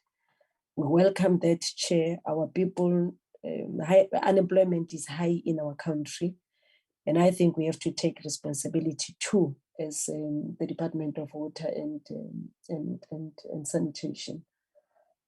On the issue of war on leaks, I also welcome the presentation, Chair, and I hope that those learners that have been trained by government or by the department are also employed, Chair, because it was an outcry in the previous years throughout the country that we are not taking care of those learners, as much as we have spent a lot of budget in training them. And we know and understand that the municipalities do not have capacity actually in terms of appointing those learners. Chair, on the issue of the pollution, I think at a certain point we must get we know mostly people who are polluting are our own communities. And we appreciate the advocacy campaigns wherein we'll engage our communities in terms of cleaning and not throwing waste in our own rivers, our own dams. But I think at a certain point we must get the list of industries or companies that are continuously polluting our dams and rivers, and how the department is dealing with them. Because remember that they must pay. We should not leave this situation the way it is. Those who are polluting our rivers, they must be able to pay so that we can be able to take care of the situation. On the Rooiwal, I think, Minister, we must just accept that there's no progress report. We went there twice, if not thrice, as the portfolio committee. We made some recommendations. We interacted with them actually in Parliament, and there were recommendations that were brought to the city of Tshwane and the department, but it looks like there's no progress. Unfortunately, the city of Tshwane is not here. wanted them to, but because of the current situations there, they can't be able to be here. Chair, I think we are failing the communities around Hammanskraal, Themba, and the surrounding villages, Chairperson. We can't continuously give the people of those areas the water that is not of quality. Chair, there are lots of grants that are given to the city of Tshwane. And actually, my question would be, why are we continuously giving the city of Tshwane the grants that we are allocating to them? As much as they're defying your directive, they are not addressing the issues of water challenges that are affecting our own communities around Hammanskraal. Chairperson, the issue of grants is very important because in other municipalities, when you look at the women settlement or in other provinces, municipalities are taking these grants to pay salaries. So we must guard against that thing, especially when we are having challenges like this in the city of Tshwane. Chairperson, on the issue of safety and security, yes, we are concerned about the cable theft that is there and the vandalism of our water infrastructure. And I think at a certain point, the minister and both the minister and the deputy ministers must just give us a progress report in terms of declaring our water infrastructure as a national key point. This is very important, Chair, so that we should not waste money in addressing all the challenges of crime in our water sector.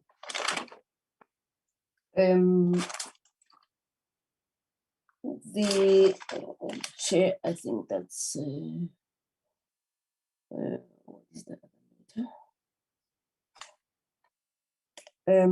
Chair, on the minister was very clear in terms of our constitutional obligation as the country. The Constitution is very clear that everyone has a right to have access to sufficient food and water in our country.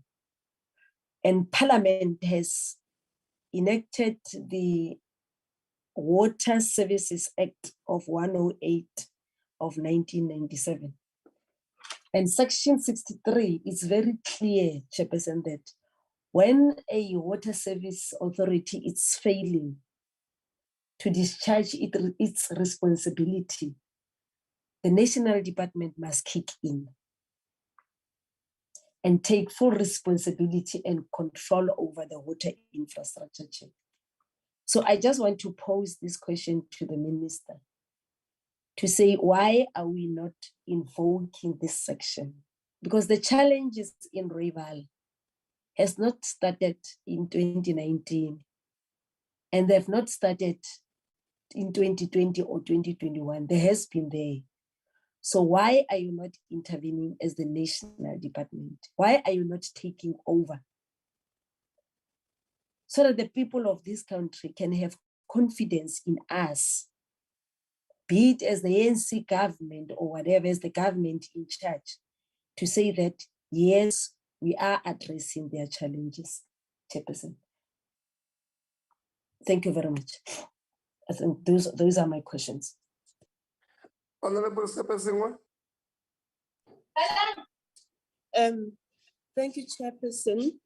I would also like to appreciate the presentation, but appreciating also that I'm now a fully fledged member of this committee, not as an alternate. So I'll be able to have an opportunity or an advantage also when there are visits and so on. So thank you very much, Chair.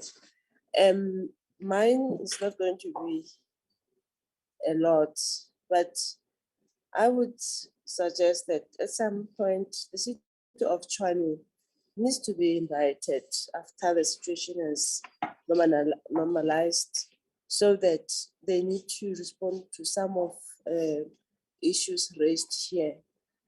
Because honestly, for us, it's an embarrassment for us as a country that Human Rights Commission had to step in to intervene and make us to do our work. So if there was no intervention of Human Rights Commission, because obviously when Human Rights Commission comes in, it means the rights of citizens have been trampled upon. So we are not able to do work without being monitored by other institutions. So we need to, there's a lot which needs to be done. And especially on the issue of non-compliance, we need to look into that. Monitoring and regular evaluation of projects. For the fact that the committee did make, the portfolio committee did make suggestions and recommendations, but it seems as if it was just a wasteful expenditure. There's still a low progress of projects like the inlet improvement of the inlet works, which is still 4%, slash dewatering design, procurement, installation of them. Those are some of the things which needs to be discussed in depth. So if we could find time after some time, after everything is fine with Chwane, let's have a discussion on that. But other than that, I don't want to waste time because other members have already raised, and my interest also has always been the war on leaks and on the students which have been taken to training, and there are a batch of students which are still on training. If they come back and then whatever resources which have been used to train such students will also go to waste if we don't utilize them in the country. Thank you, Chairperson.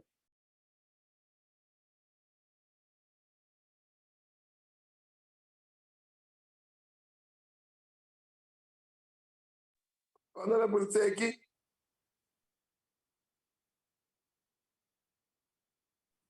Chairperson, I think from what the members have said and the presentation from the department, maybe in the next meeting, we need to identify the problem first to say, do we still have spillage? Do we have drinking water in Hammanskraal and Themba? If the answer is no, then we should just focus on addressing those particular areas. There's nothing wrong for the department to say, hey, committee, we don't have money. We can't resolve this matter. We don't have resources. We can't resolve this matter. So that issues must, when you deal with a project, Chair, it says having a start and an end. It can't be a project forever.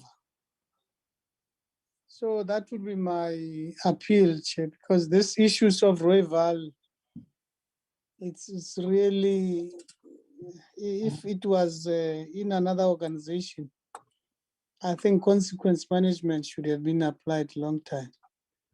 Thank you. No, unfortunately, Honorable Seki, we have got no other way to can go. Once you have declared something a constitutional matter, you cannot say, I have got no money, therefore I can't do it forever. Meaning that if you take that decision, you will imply that the people that you are supposed to serve on that project, you are now taking away their constitutional right to benefit from you. So the minister does not have that luxury or latitude to can say to us, no, my budget will not address the water in Mamelodi. Therefore, I am now declaring that I will not deal with that because it is constitutional that he should.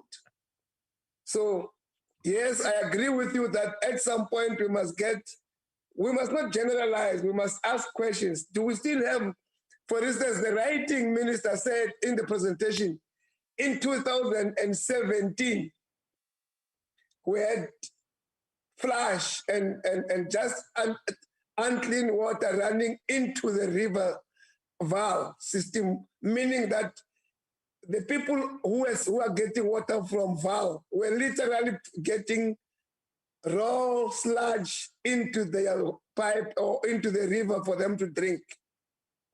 And into the 17, we have identified that. Now, what members Tseki is asking, and has that status changed? If it did, at what level? I think, yes, in your presentation, you are addressing those issues, but we need to say, what is the progress thus far?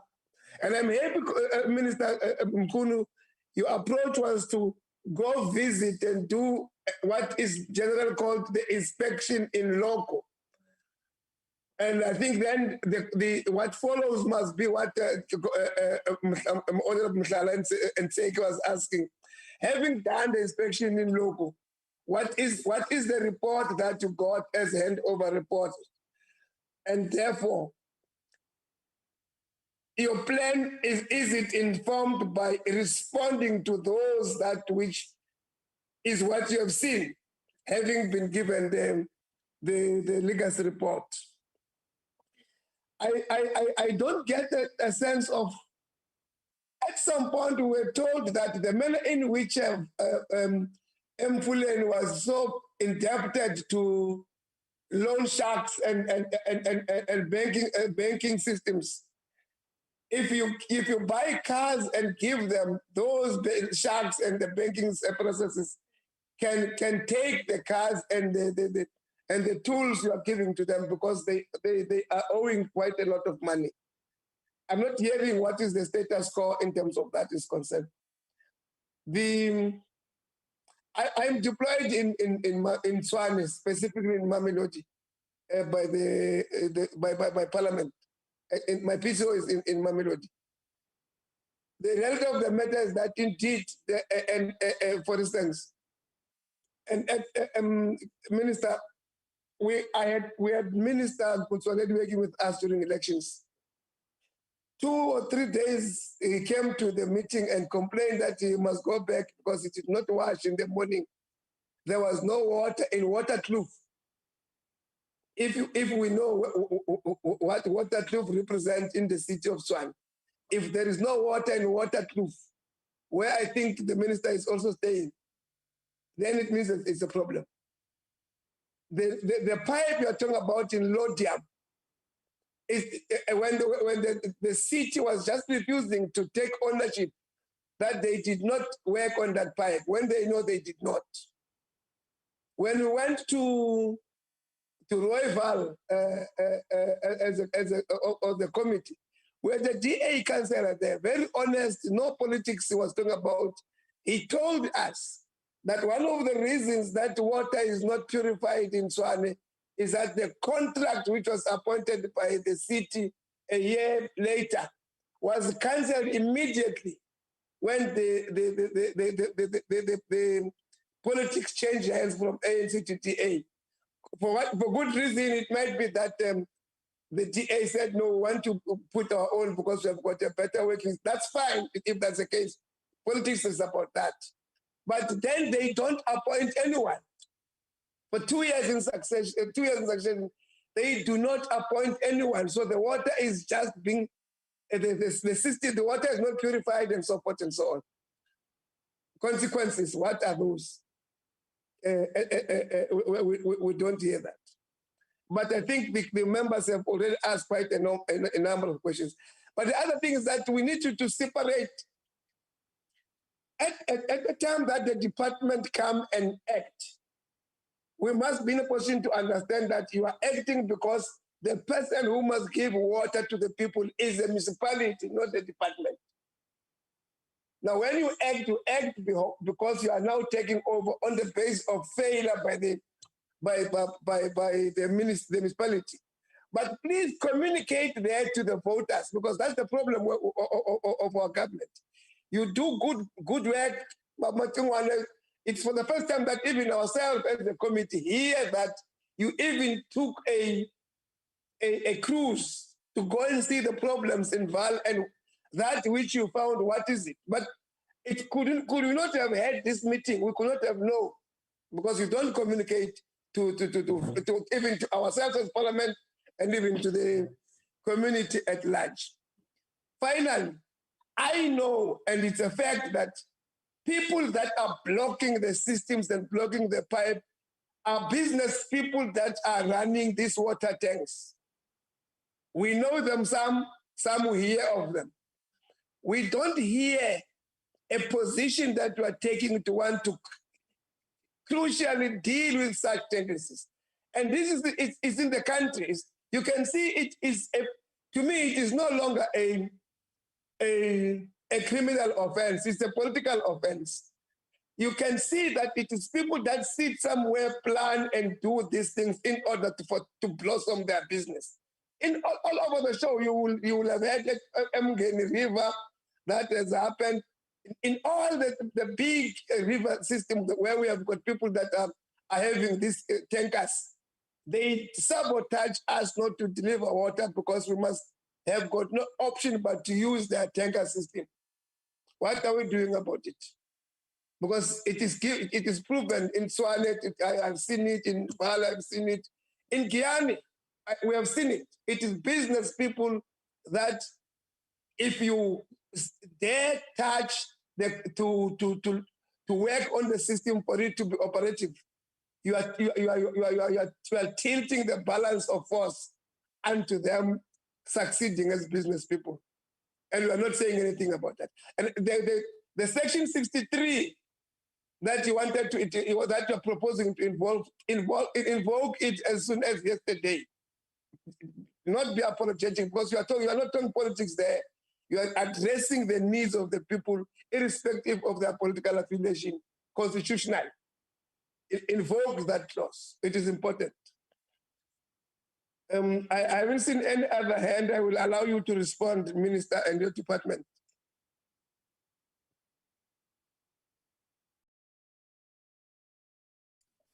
Thank you very much, Chair, and the Honorable Chair, and the honorable members of the Portfolio Committee on Water and Sanitation.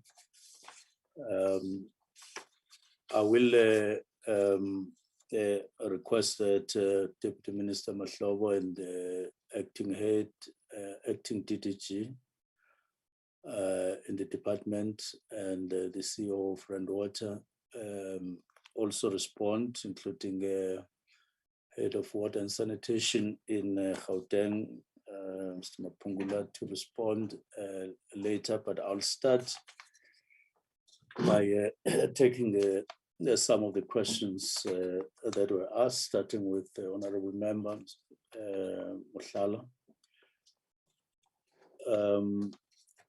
On processing issues from Amaskral, let me try to, I'll link that with Gauteng, with issues that are arising regarding Tswane. But first, I agree that the issue of Tswane has been around for some time, long before we were appointed, and that we got into it, and I've explained what we have done so far.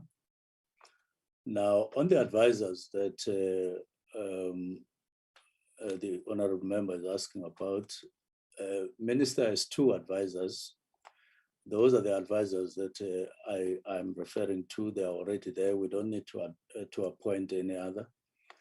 They are at work, as I'm saying, to advise us, basically on advisability on and processes that we have to go through, the legal ones in the main, so that we are we operate on clear legal terms. Should we be challenged, it's very important that we establish that for ourselves and be clear in terms of taking over of water in Tshwane. The reports of the Human Rights Commission they are there. The reports on the visit of the portfolio committee are there. Reports on interaction between ourselves and the city of Tshwane and the people of Tshwane on this matter are clear. They put everything, but we just want to make sure, and I'm saying on the 26th, if I'm not mistaken, already this month, we will table all these matters and consider whatever we'll get from the advisors and take a final decision on intervention in Namaskral. But we have also started to say, should all of us on the 26th sitting with the department reach that consensus from all points of view, because you have to consider money, you have to consider legalities, you have to consider, we've already consulted with the Premier of Gauteng, is of that view very strongly. We have to consider the other aspects so that we don't make an announcement that we're taking over and we don't move a cent, everything is there and so on. I mean, it's just stand still.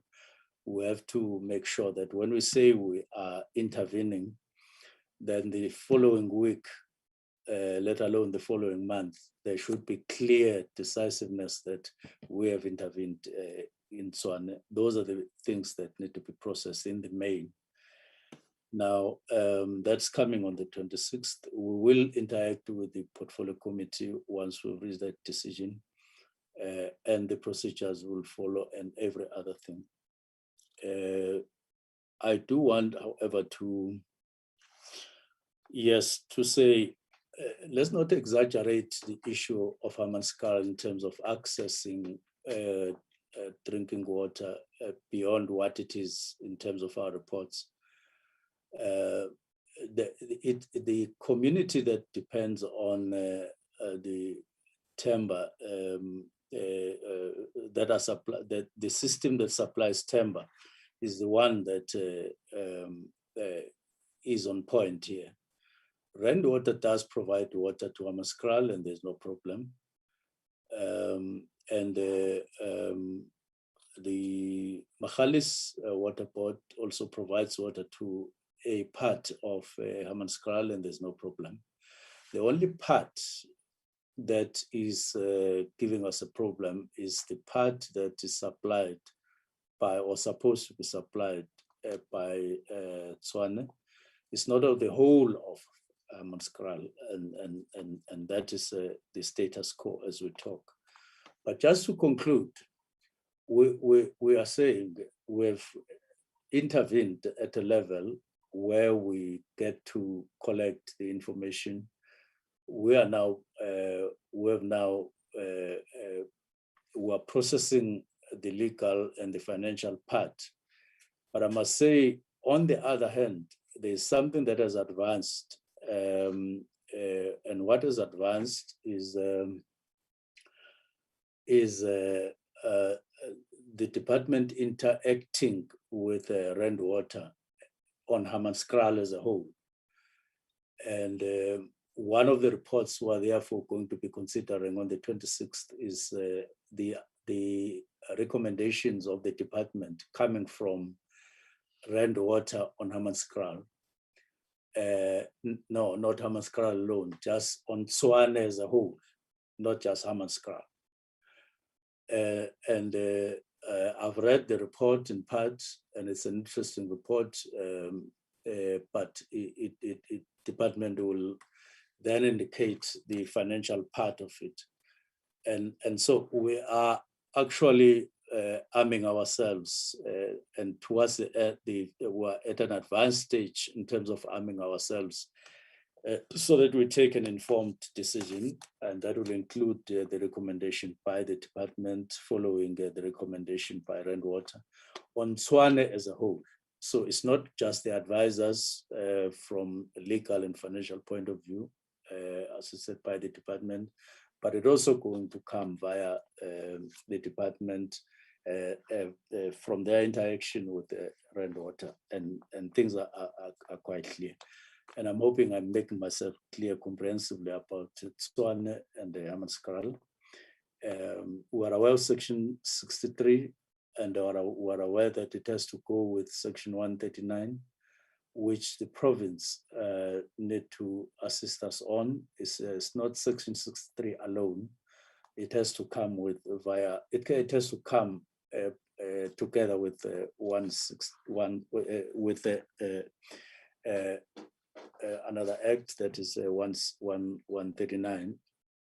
We have to, that is what we have to process in relation to what the advisors are saying, so that if Gauteng government has to intervene, they facilitate that part, because Section 63, you don't invoke it alone. Now, all of that should be clear by the by or on the 26th, when we meet as with ministry and the department. Number two will be asked, and three will be responded to by acting DG. Now, let me deal with the Vaal. Firstly, the report of the army. We have received the report. I think we did that in the first few weeks when we, after being appointed here. But what is missing up to now in terms of is with regard to how finances were used. And that should come in the form of a closeout report during the time of the intervention by the South African Defence Force. That we don't have. That should come, and that will have to come. Now, but we know what they did and what they didn't do, and the outcomes thereof, and non-outcomes, we are fully aware of that. The next question close to that is around the Mfuleni directives. I will ask acting head of Gauteng, Mapungula, to send the directives that have been sent to Mfuleni in the past to the Secretariat of the Portfolio Committee, so that that can be shared with all the members of the Portfolio Committee. But in short, there have been interventions by DWS with regard to Mfuleni, and those by and large would not have succeeded, because if they succeeded, in other words, if they had desirable outcomes, we wouldn't be in a position that we are in today. So there has been demonstration of incapacity beyond any doubt with regard to Mfuleni municipality. On timeframes, I will ask CE of Rainwater to respond, because the presentation that he did here does give a clue, even if they may not be in a position to state the year and so on, the year and month of completion, but they should be very close in terms of assessment as to what could be the time frame. We're also very interested in the time frame specifically, so that we can monitor properly, all of us. Now, Honorable Member Mushala asked us a question: how did we respond? So first, she makes an opinion that the reason why there was a blockade by some members of the community and some organizations and some people seeking work in the plant in the Vaal, why they were blocking is because of the economic situation. And the honorable member goes on to say is the failure of the governing party. And then she wants to ask us, how did we respond to that? Now, firstly, the report that the CE presented here clearly identifies areas that could enable meaningful interaction between the department via Wastewater in particular and the interested parties there on behalf of the people of the Vaal. Clearly, it even gives the count of people that might have job opportunities there and their categories. And we understand the situation that people are in a situation where they are looking for jobs in numbers. We know the state of affairs of unemployment in the country at the moment. And so I'm talking to the report first, that the report does deal with that in terms of what categories that could produce jobs and what those jobs would be and how many they would be at a particular stage and so on. That is the first aspect. The second aspect to the question is the one where the honorable member says is the failure of the governing party. Firstly, let me point out the contradiction. If the governing party was that failure, as honorable member seeks to project, she wouldn't have proceeded to ask us how did we respond, because if you are a failure, how do you respond? How do you expect us to respond if we are a failure? There's a contradiction, but we can manage it and manage it very well to say the governing party isn't alone in the efforts to resolve economic problems in the country and shouldn't be alone. Firstly, that reference, I would take it that it refers to the executive with the total exclusion of parliament, which is a major error in the assessment of the honorable member. South Africa has three arms of government. There's the executive, there's parliament, and then there's the judiciary. When there is an issue like unemployment and the economic situation in the country, you can't exclude parliament.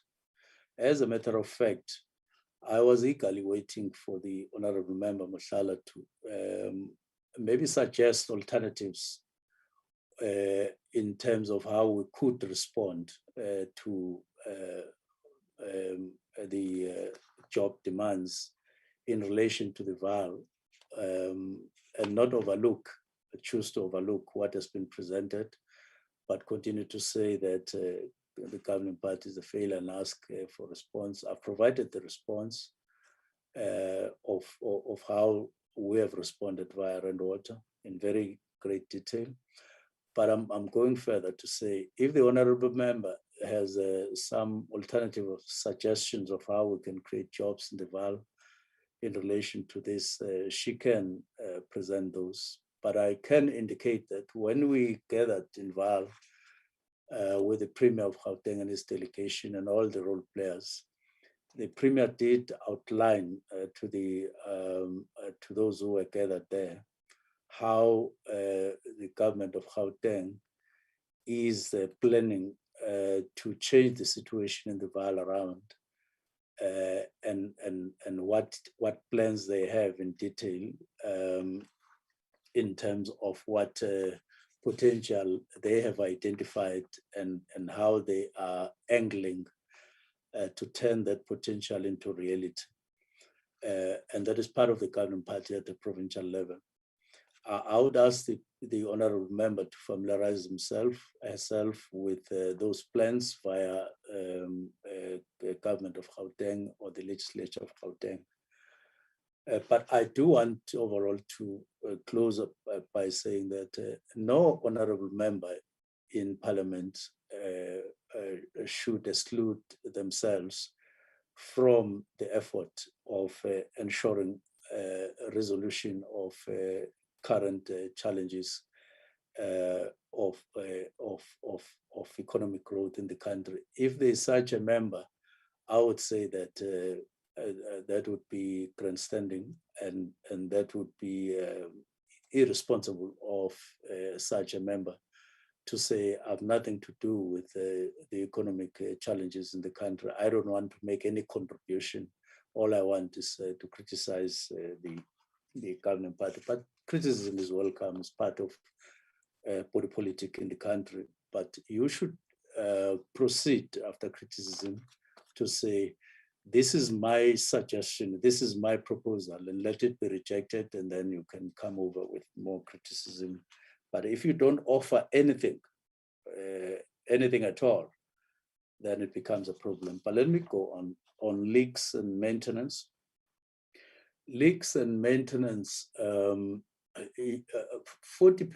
between 40 and 45%. That's an estimate of water that we lose in the country, both nationally and per municipality in the country. Obviously, it's a challenge of municipalities and then ourselves to lose such volumes of water in a water scarce country. And we've even pointed, so municipalities may be paying for leaks in part, up to 40% of what they pay to water boards and elsewhere. And therefore the situation needs to be addressed.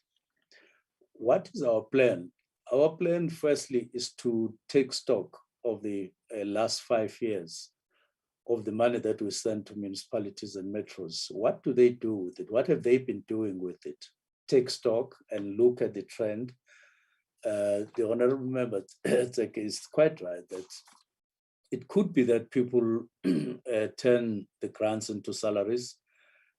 We are very much conscious and very concerned about that situation, hence our study backwards 5 years, so that we arrive at a conclusion that that municipality in the last 5 years has been acting like this, as far as WISIC, that is the Water Infrastructure Grant, and the RBIC, the Regional Infrastructure Grant.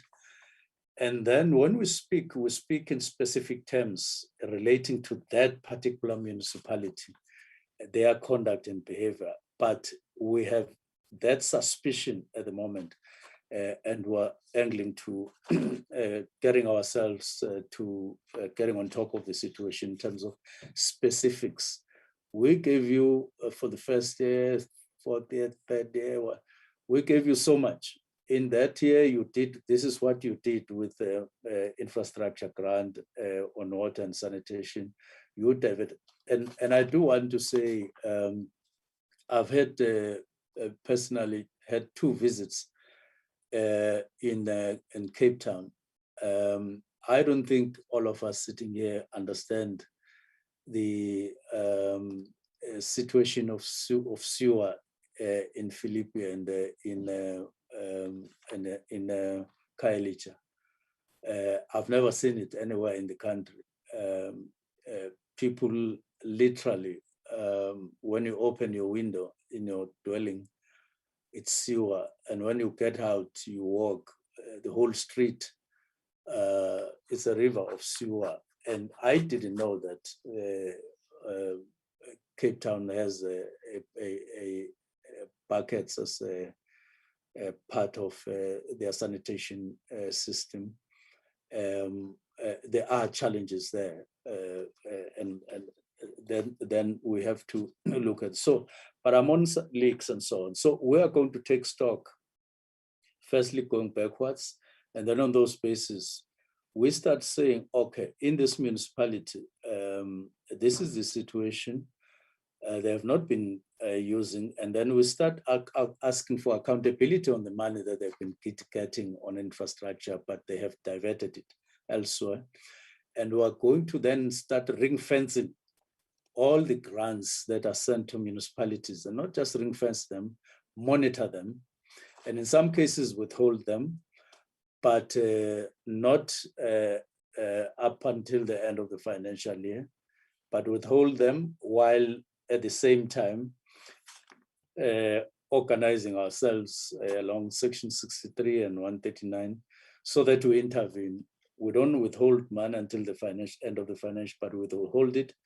and then we go straight to that municipality and then execute.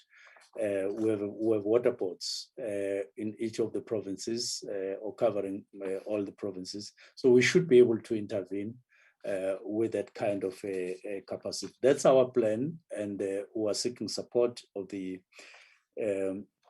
portfolio committee in that approach, and I've already recorded some strong statements from some of the members that indicating that we are empowered, and we agree with you 100%. We've started that in that section 63, and we will act accordingly. And before end of December, we are going to be making 2 submissions along those lines. One will be Umkanyagute municipality in KZN, the other one will be Tshwane, possibly along those lines. Now, let me go on Defense Force. I've covered that we don't have a comprehensive report covering finances. We do have a report, but not covering, which we got. And department was telling us that they've been struggling with this for some time, and it's a matter of concern. ERVAT, we were given also a report on ERVAT for their contract of 12 months, which in our view didn't result in any plausible outcome. And probably it's something on which we should have done and we could have done better. But we ended up paying those people a particular amount of money, and without much to show in terms of work on the ground. And the contract was not renewed after 12 months. That is the report we got from the department. And so we've parted ways with ERVAT, and I'm quite concerned with that. And we should have been more careful in dealing with ERVAT. But that is now behind us, except that we remain concerned with that. Then, has money already been committed? That is from the chair. Money has been committed to the Vaal. We have to look at the upper limits in line with the time frame and the depth of the issues that have to be tackled, including some of the things that have to be replaced altogether or some repaired and so on. And that is what should come from the implementing agent in the few weeks to come.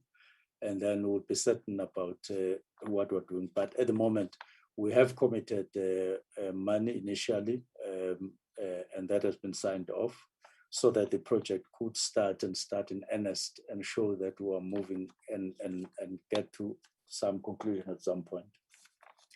All I could say about the program of water on leaks that was in the department is that we are closing that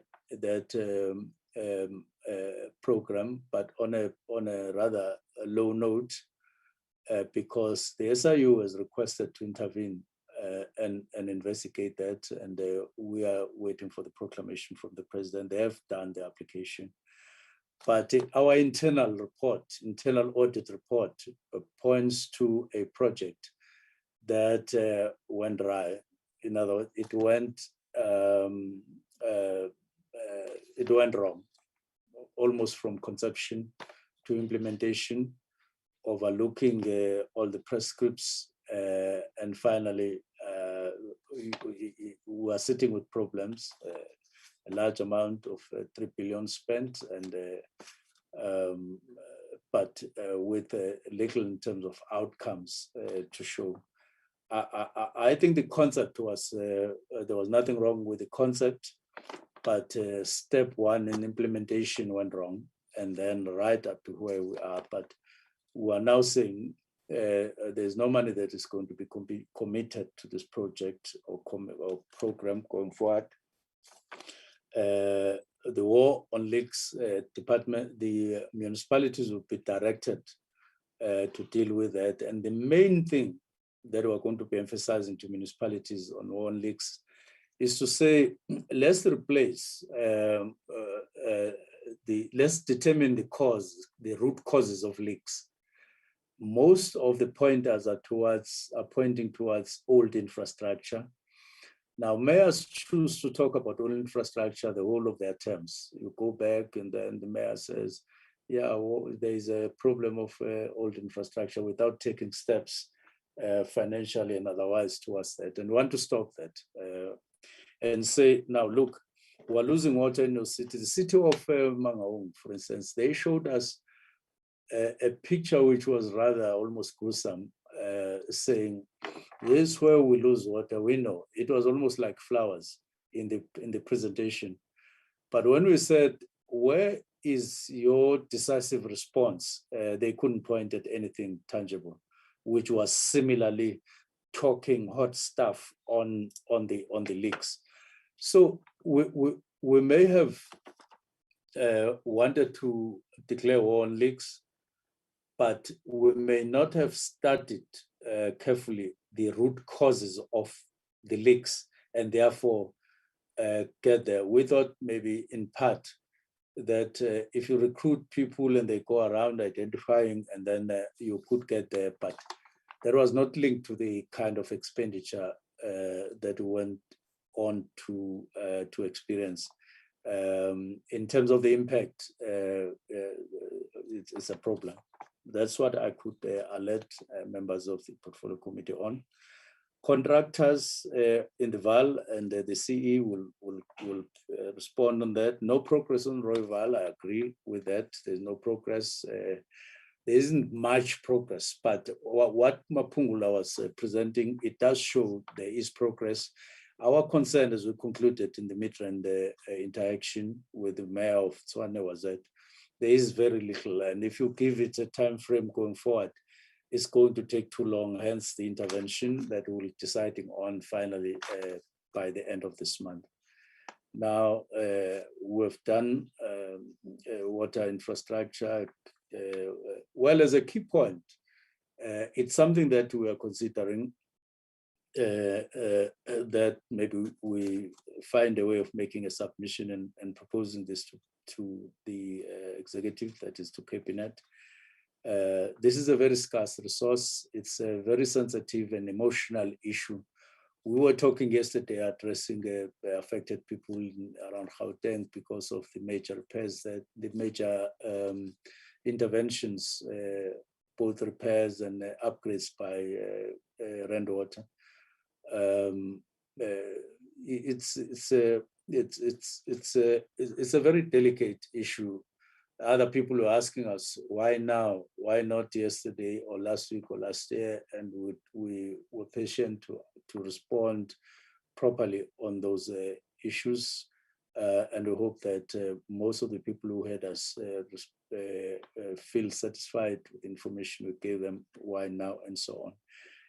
But yeah, the main focus is to go to infrastructure, removing old infrastructure, put new infrastructure, augment some of the infrastructure that we have where it requires augmentation, replace where it needs, and then add more infrastructure, because it looks like we're getting to a situation. A vast majority of South Africans, if not all, are going to depend on piped water, whether rural or urban is clear to us, metro or town or rural. People are going to be heavily dependent on piped water, and that calls for heavy infrastructure across the country.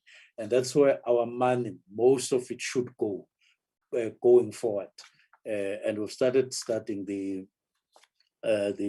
budget and want to actually influence the expenditure around those lines while fencing and ensuring that we spend correctly.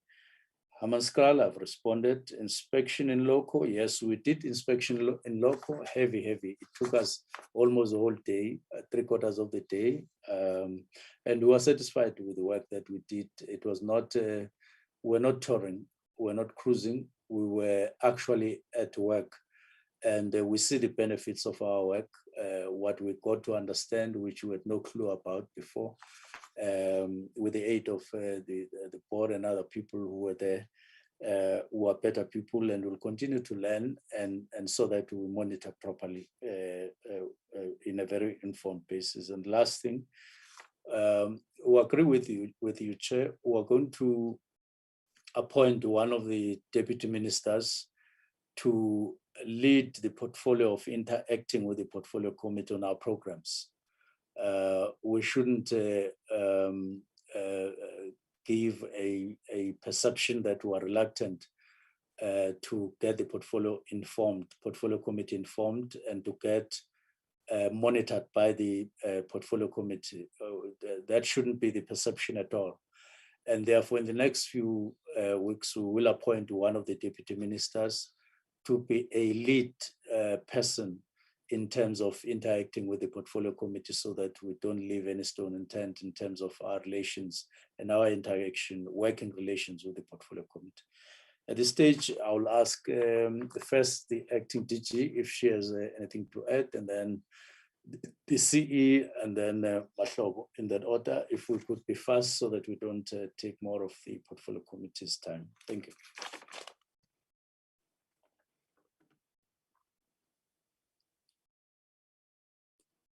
Well, if the acting DG isn't taking any matter up, CE, in the meantime. I'm here, Minister. It's just I was battling to unmute. The question I'm going to respond to, number one, is the USDG grants. The USDG grants are human settlement grants. In the Department of Water, we do not have grants for metros. So and our grants we monitor such that they are not used for salaries. That's why we have 5B, which is direct, and that is to municipalities that we have some trust on that they will be able to deliver. And then we've got 6B, where we would have assessed capacity. In the past, there are mistakes that were done in the past where we issued grants without checking the capacity. But now we are very strict on checking capacity. There are certain compliance rules that the municipality or the water services authorities to comply with. That is why we, at the moment, have on our budget delays in transferring. It is because certain conditions have not been met.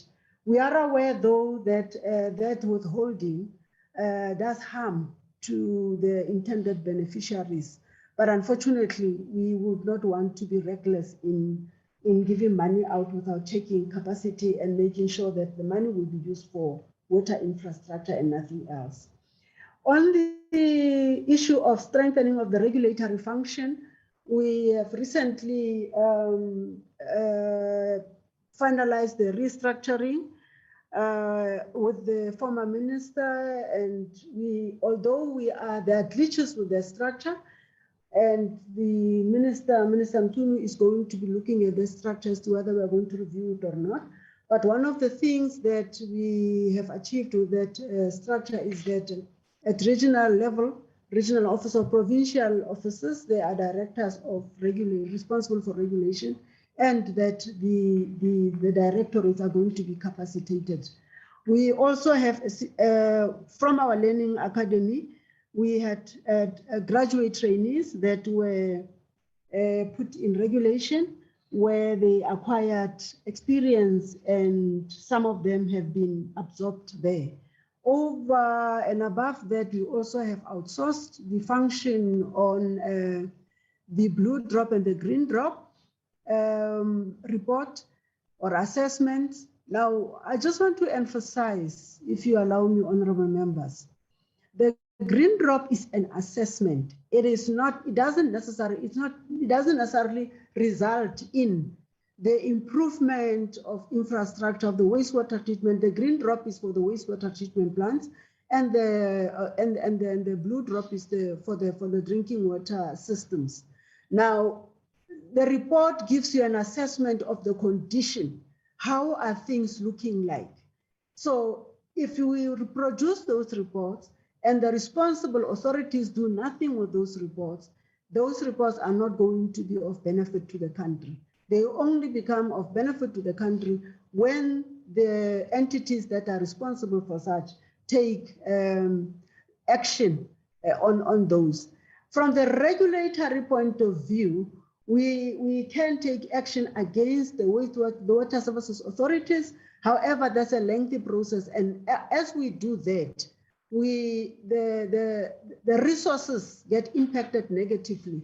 So sometimes it is best not to rush to court, but to engage the water services authorities first and exhaust all intergovernmental relations before we can take anybody to court.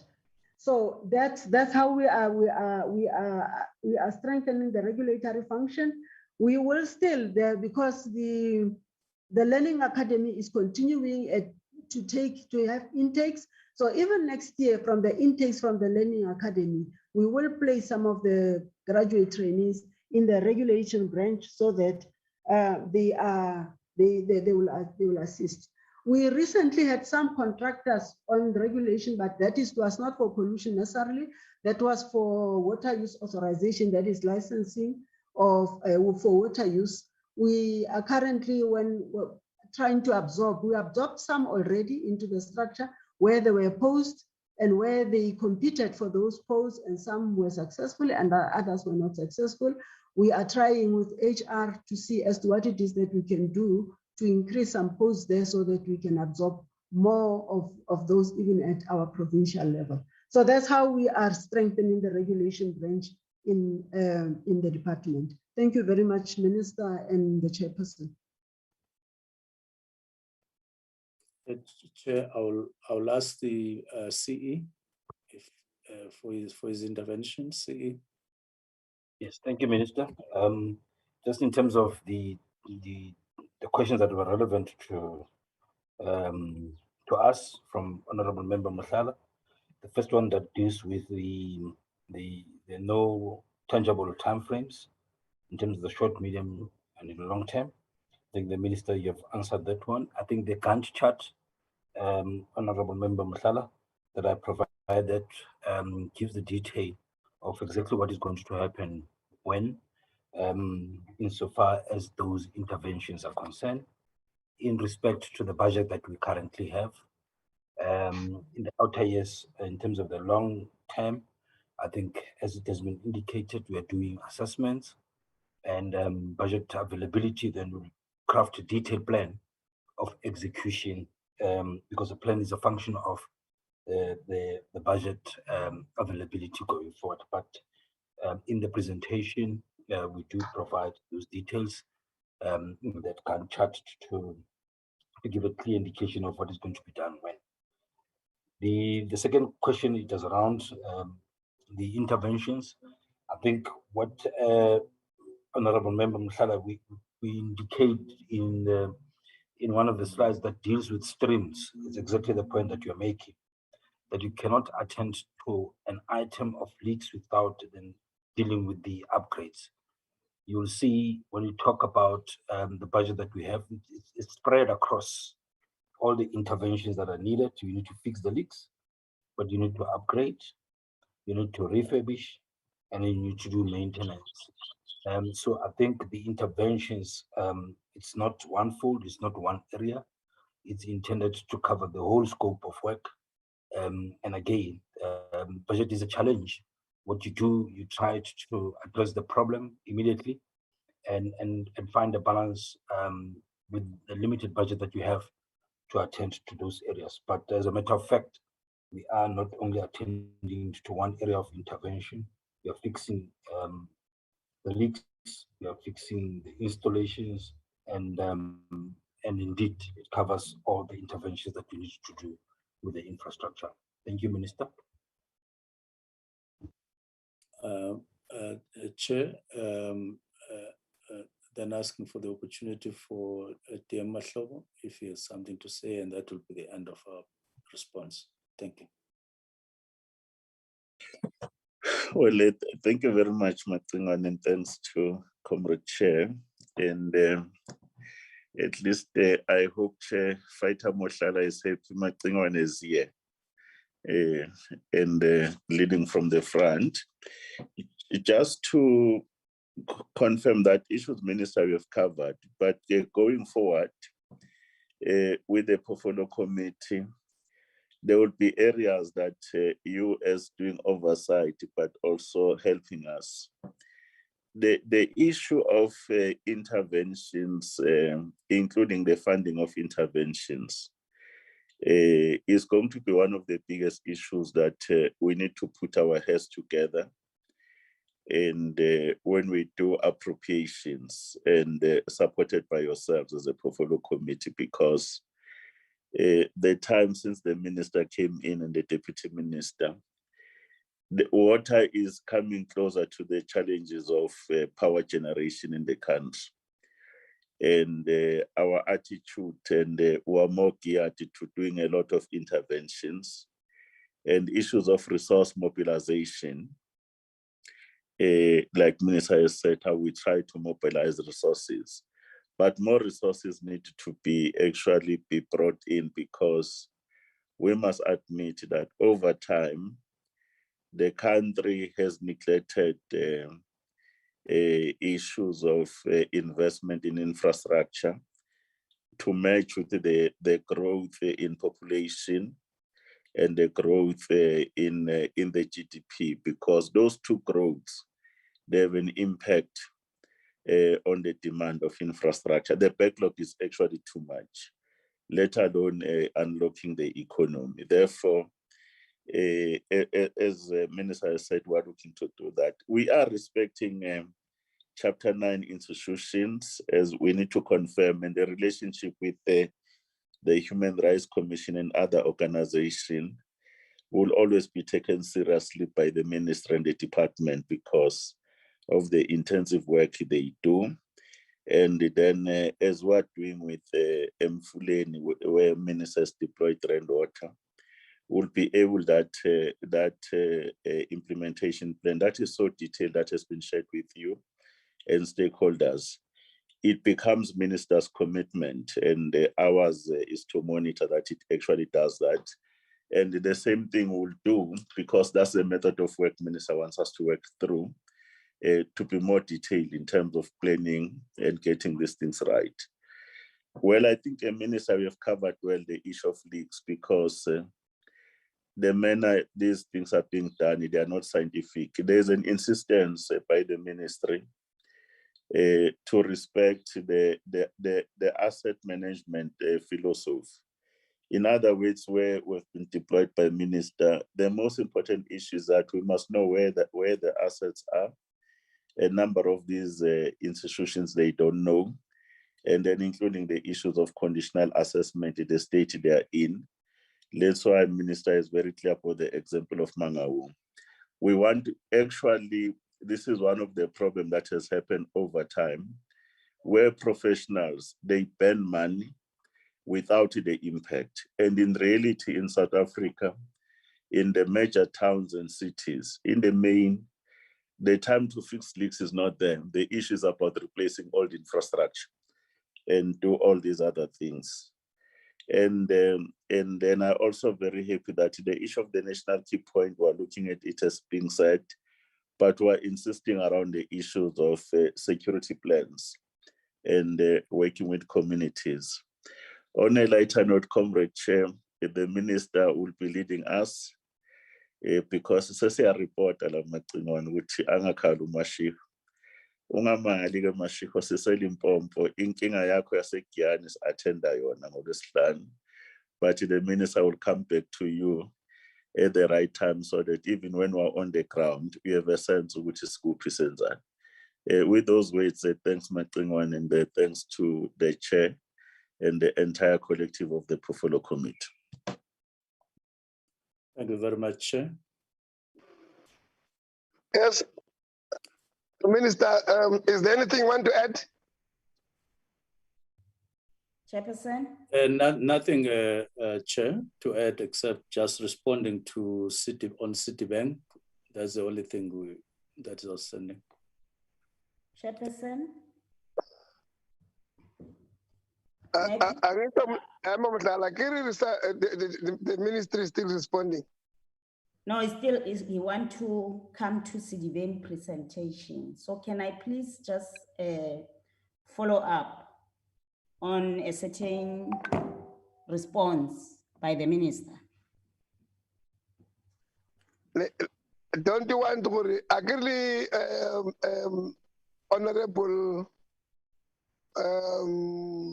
Leon did ask he be responded to in as a beginning point. Let's hear what the minister says about CDB. When you come back, you can even allow Honorable Leon to come back too. My follow-up is about what we're discussing about now. CDB is another topic out of Vaal and Tshwane. So I want to follow up on this one so that when we close this one, we are done. Then we move to CDB. Okay, let me hear. No, thanks so much, Chairperson. I just want you, as the chair of this portfolio committee, to advise the minister. He must not throw comments like political grandstanding against criticism. For that matter, Chairperson, we as the members of parliament from other political organizations as oppositions, we are contributing in parliament. We are contributing in the portfolio committee. We are giving our own recommendation, but it's up to the executive. If they take the little we give them as the remedial actions and use them for remedial actions, because it is wrong for the minister to say that members of parliament are not contributing. We are contributing. Let me tell you, the minister, as the members of the EFF on the ground, we are on the ground. We are the one who are doing the monitoring for you and everything. We are the one who comes in this parliament to tell you that there's no water at Dr. J.S. Moroka. We come to this parliament to tell you that there's no water everywhere in the country. So how can we not contribute when we are always coming to you to tell you what is happening on the ground? So it is a fact. The ANC government failed in 27 years. And don't ever run away from that. That is the reason why you see today ANC in majority of the province no longer talking the report, is below 47%, is below 50%. The same applies in KZN where you come from. The ANC is at below 50%.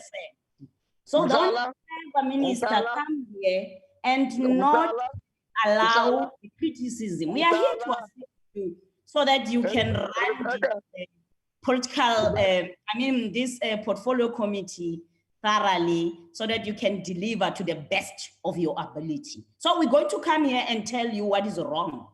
We're going to come here and tell you what is wrong on the ground. Don't ever put any political grandstand, because that will is the reason why you see the ANC on its knees today. Thank you so much. I just wanted to brief the minister so that he can know in future. It's not going to make me quiet in this portfolio committee. I'm going to keep engaging. Where we see something is wrong, we're going to come in this portfolio committee and tell and try to advise. And we are always doing that at all the times as members of the other political organization, more especially the EFF. We always comes and tells you where there's problems on the ground. Thank you.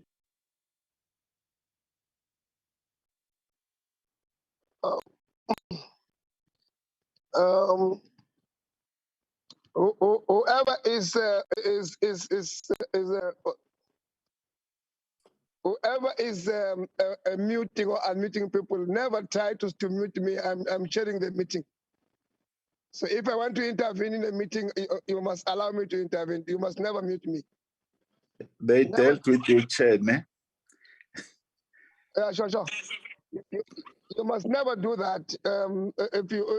If I'm intervening in a meeting, I'm intervening. And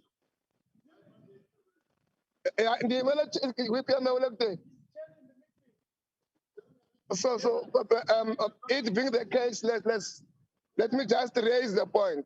You must never do that. Whoever muted me, you are making a big mistake. You must never do that. But and I think I don't want the minister to respond to what Mthala is doing, because it is wrong that only the EFF goes to the ground. When elections, all of us. So that assertion is wrong. So it might become grandstanding that is being mentioned. Let's talk the work of what we are doing. All as political parties are there. There are parties that have won seats, there are others that have lost seats. People were meeting them on the street. They were working, all of us. We said to Mushala, if we are not giving any contribution, I'm saying No. we He as the was members saying- of the EFF, we come from the Member ground, Mhlala, bring contribution Mhlala, to the portfolio Member committee. Mhlala. And it's No, up to listen. the Can you mute Mhlala, to please? Whoever use those contributions. Mhlala, whoever that is able to mute Mhlala, please mute Mhlala. Mhlala, I'm saying the minister was saying he will have expected you in your input, not yesterday or tomorrow. That if you have got something to make as input today in the input, he will have expected you to say so for him to can respond to your input. He never said, you have never made input in any discussions. He was saying he will have expected you today in analyzing the report he's giving, that you can give an alternative of what is it you think he can do to better the situations. He was never saying to you, you are useless, you have never make input in the, he was not implying that. He was saying for this input today, he will have expected you to give him alternatives that he can look into and then respond to the alternatives. But the So, political grandstanding will not assist him. No. I mean, the perspective of things being said, take it into cognizance. Political Minister, grandstanding is not going to assist him. you are doing it even now. What you are doing it is really political grandstanding. But can we get the minister speaking to the issue of Honorable Leon? Thank you very much, Chair. On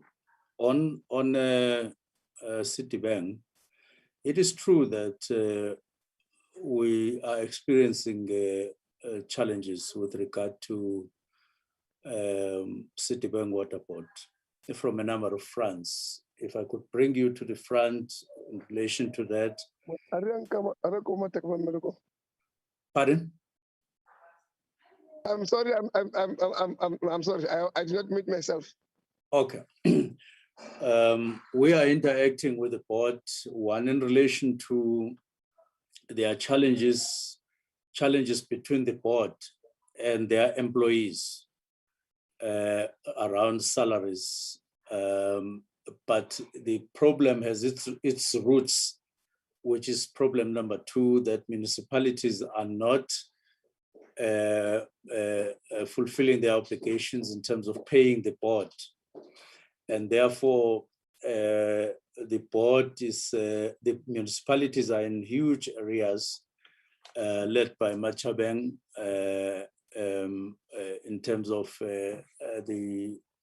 what they owe to the board, to the tune of something like 4.4 billion. There are other various municipalities that owe the board remarkably sums of money.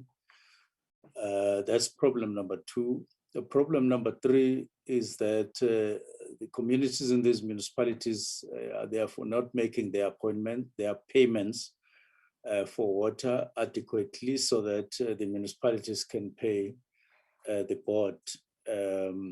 So those 3 problems. Then we have the 4th problem of electricity, because to pump water and make us the sewer plants and water plants work, we need electricity. So Citibank is unable to meet their obligations to ESCOM all the time as necessary. That is the next problem. But the overall problem therefore comes back to Citibank, that they are in liquidity at the moment, and it's a matter that we are to deal with. We have to do short-term interventions to keep the board afloat via persuading municipalities to pay as and when it becomes possible for them. We have an outstanding meeting with the workers, the worker representatives, to deal with the issues of salaries. We've agreed with the unions to meet as soon as possible to deal with that money, because they have a view that Citibank may not be spending or they may not necessarily taking advantage of some of the things they see could stabilize them financially, and want to hear that from the unions and then interact with the board so that we could adjust if there's something that we could adjust on. Those are short term, but Citibank will have to pay the workers, but we're aware that in paying the workers like they did last month, we have to improve on their delays. But two, there is a collective agreement that seeks to increase salaries for Citibank workers. And that is on top of Citibank having raised an objection during negotiations in the collective chamber or in the chamber, bargaining chamber, to say they won't be able to pay what was agreed on, and they asked for an exclusion, basing it on the clause that allows them to do so. So all of these matters that I'm talking about say we're aware of the issues, and we're interacting with the board, and we're helping them on a short-term basis. But on the other hand, we are engaging Treasury to make an intervention, because we asked Citibank what solution are they proposing. They are proposing to be bailed out, and we're engaging Treasury on that. There is that is another area of intervention. But the last area of intervention, just briefly, is to say, which then requires our discussion, possibly in the oncoming meeting with the management. What is the future of the board, especially in the context of us having said there is a case in which they must talk to, and we said they must prepare and present a case for reconfiguring the boards, maybe not some of them, but of course others. We have to do that. So we have to cast our eyes very deeply and very far with regard to Citibank, but do that in the shortest possible time so that we don't continue to intensify the problem or allow the board to get into trouble deeper than they have already done. And therefore, we will be looking at that. So it's the short-term, almost day-to-day interventions. It is finance to allow the board to breathe a little bit, and then it's a reconfiguration so that the board can actually, in a different form. We have to look at that. There are models that we have to look at that. But those are the matters in response to the honorable member, Mr. Leon Passon, who asked the question. Thank you very much, Chair.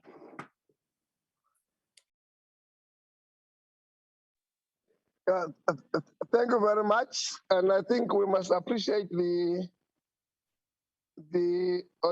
audacity of the ministry to be part of us the whole day. Where we think we have not been answered properly, Honorable Leon and all of us, we can make follow-ups with the department and in writing, and they can always respond to ourselves. And we hope that, hello? Can I just have one follow-up question, if you allow me, to the minister on Citibank? It's just a yes or no answer from the minister.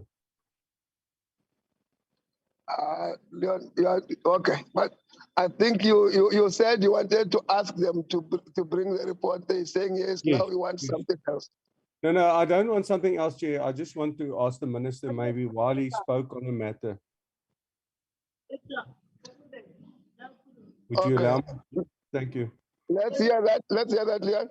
Minister, thank you very much for your report. I understand the situation that you are in with Sedibeng. Just a question, Minister, don't you think it would be wise to put Sedibeng under administration and that the department take over the working of Sedibeng in the short term, just to stabilize what's going on in that area? Thank you, Chairperson.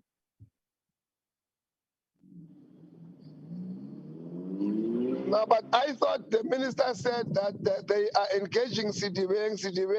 They've asked Sedibeng what is the recourse they are expecting from them. They said they need a bailout. He said that they are going to even engage Treasury on behalf of that. But also the fact that Sedibeng was failing on the base of them having asked for an exemptions on the salary structure as agreed in the bargaining council. Then therefore, the intervention of the ministry is important in talking to the Treasury. Now, if you say in the meantime, you can't intervene by putting section 154 or 139 in the meantime that for a short period of time, you must, when you must intervene because you want to change altogether. So you can't intervene in the meantime. The law does not allow you to do that. I'm not sure whether I'm misrepresenting you, Makengwane. Maybe I'm wrong. Yeah, Chair, I think that suffices for now. Thank you very much. Okay. Thank you very much, colleagues. I think that we have come to the end of the meeting. What is the second item on the agenda?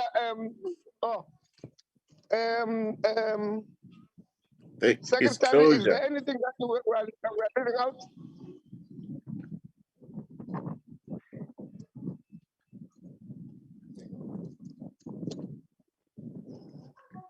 Secretary? Disclosure, Chair. Disclosure, Chairperson. And we have closed. Okay. Then closure is closure. Drive safe. The meeting is adjourned. Thank you, Chairperson. Recording stopped. Okay, thanks. Thanks a lot. The meeting is adjourned.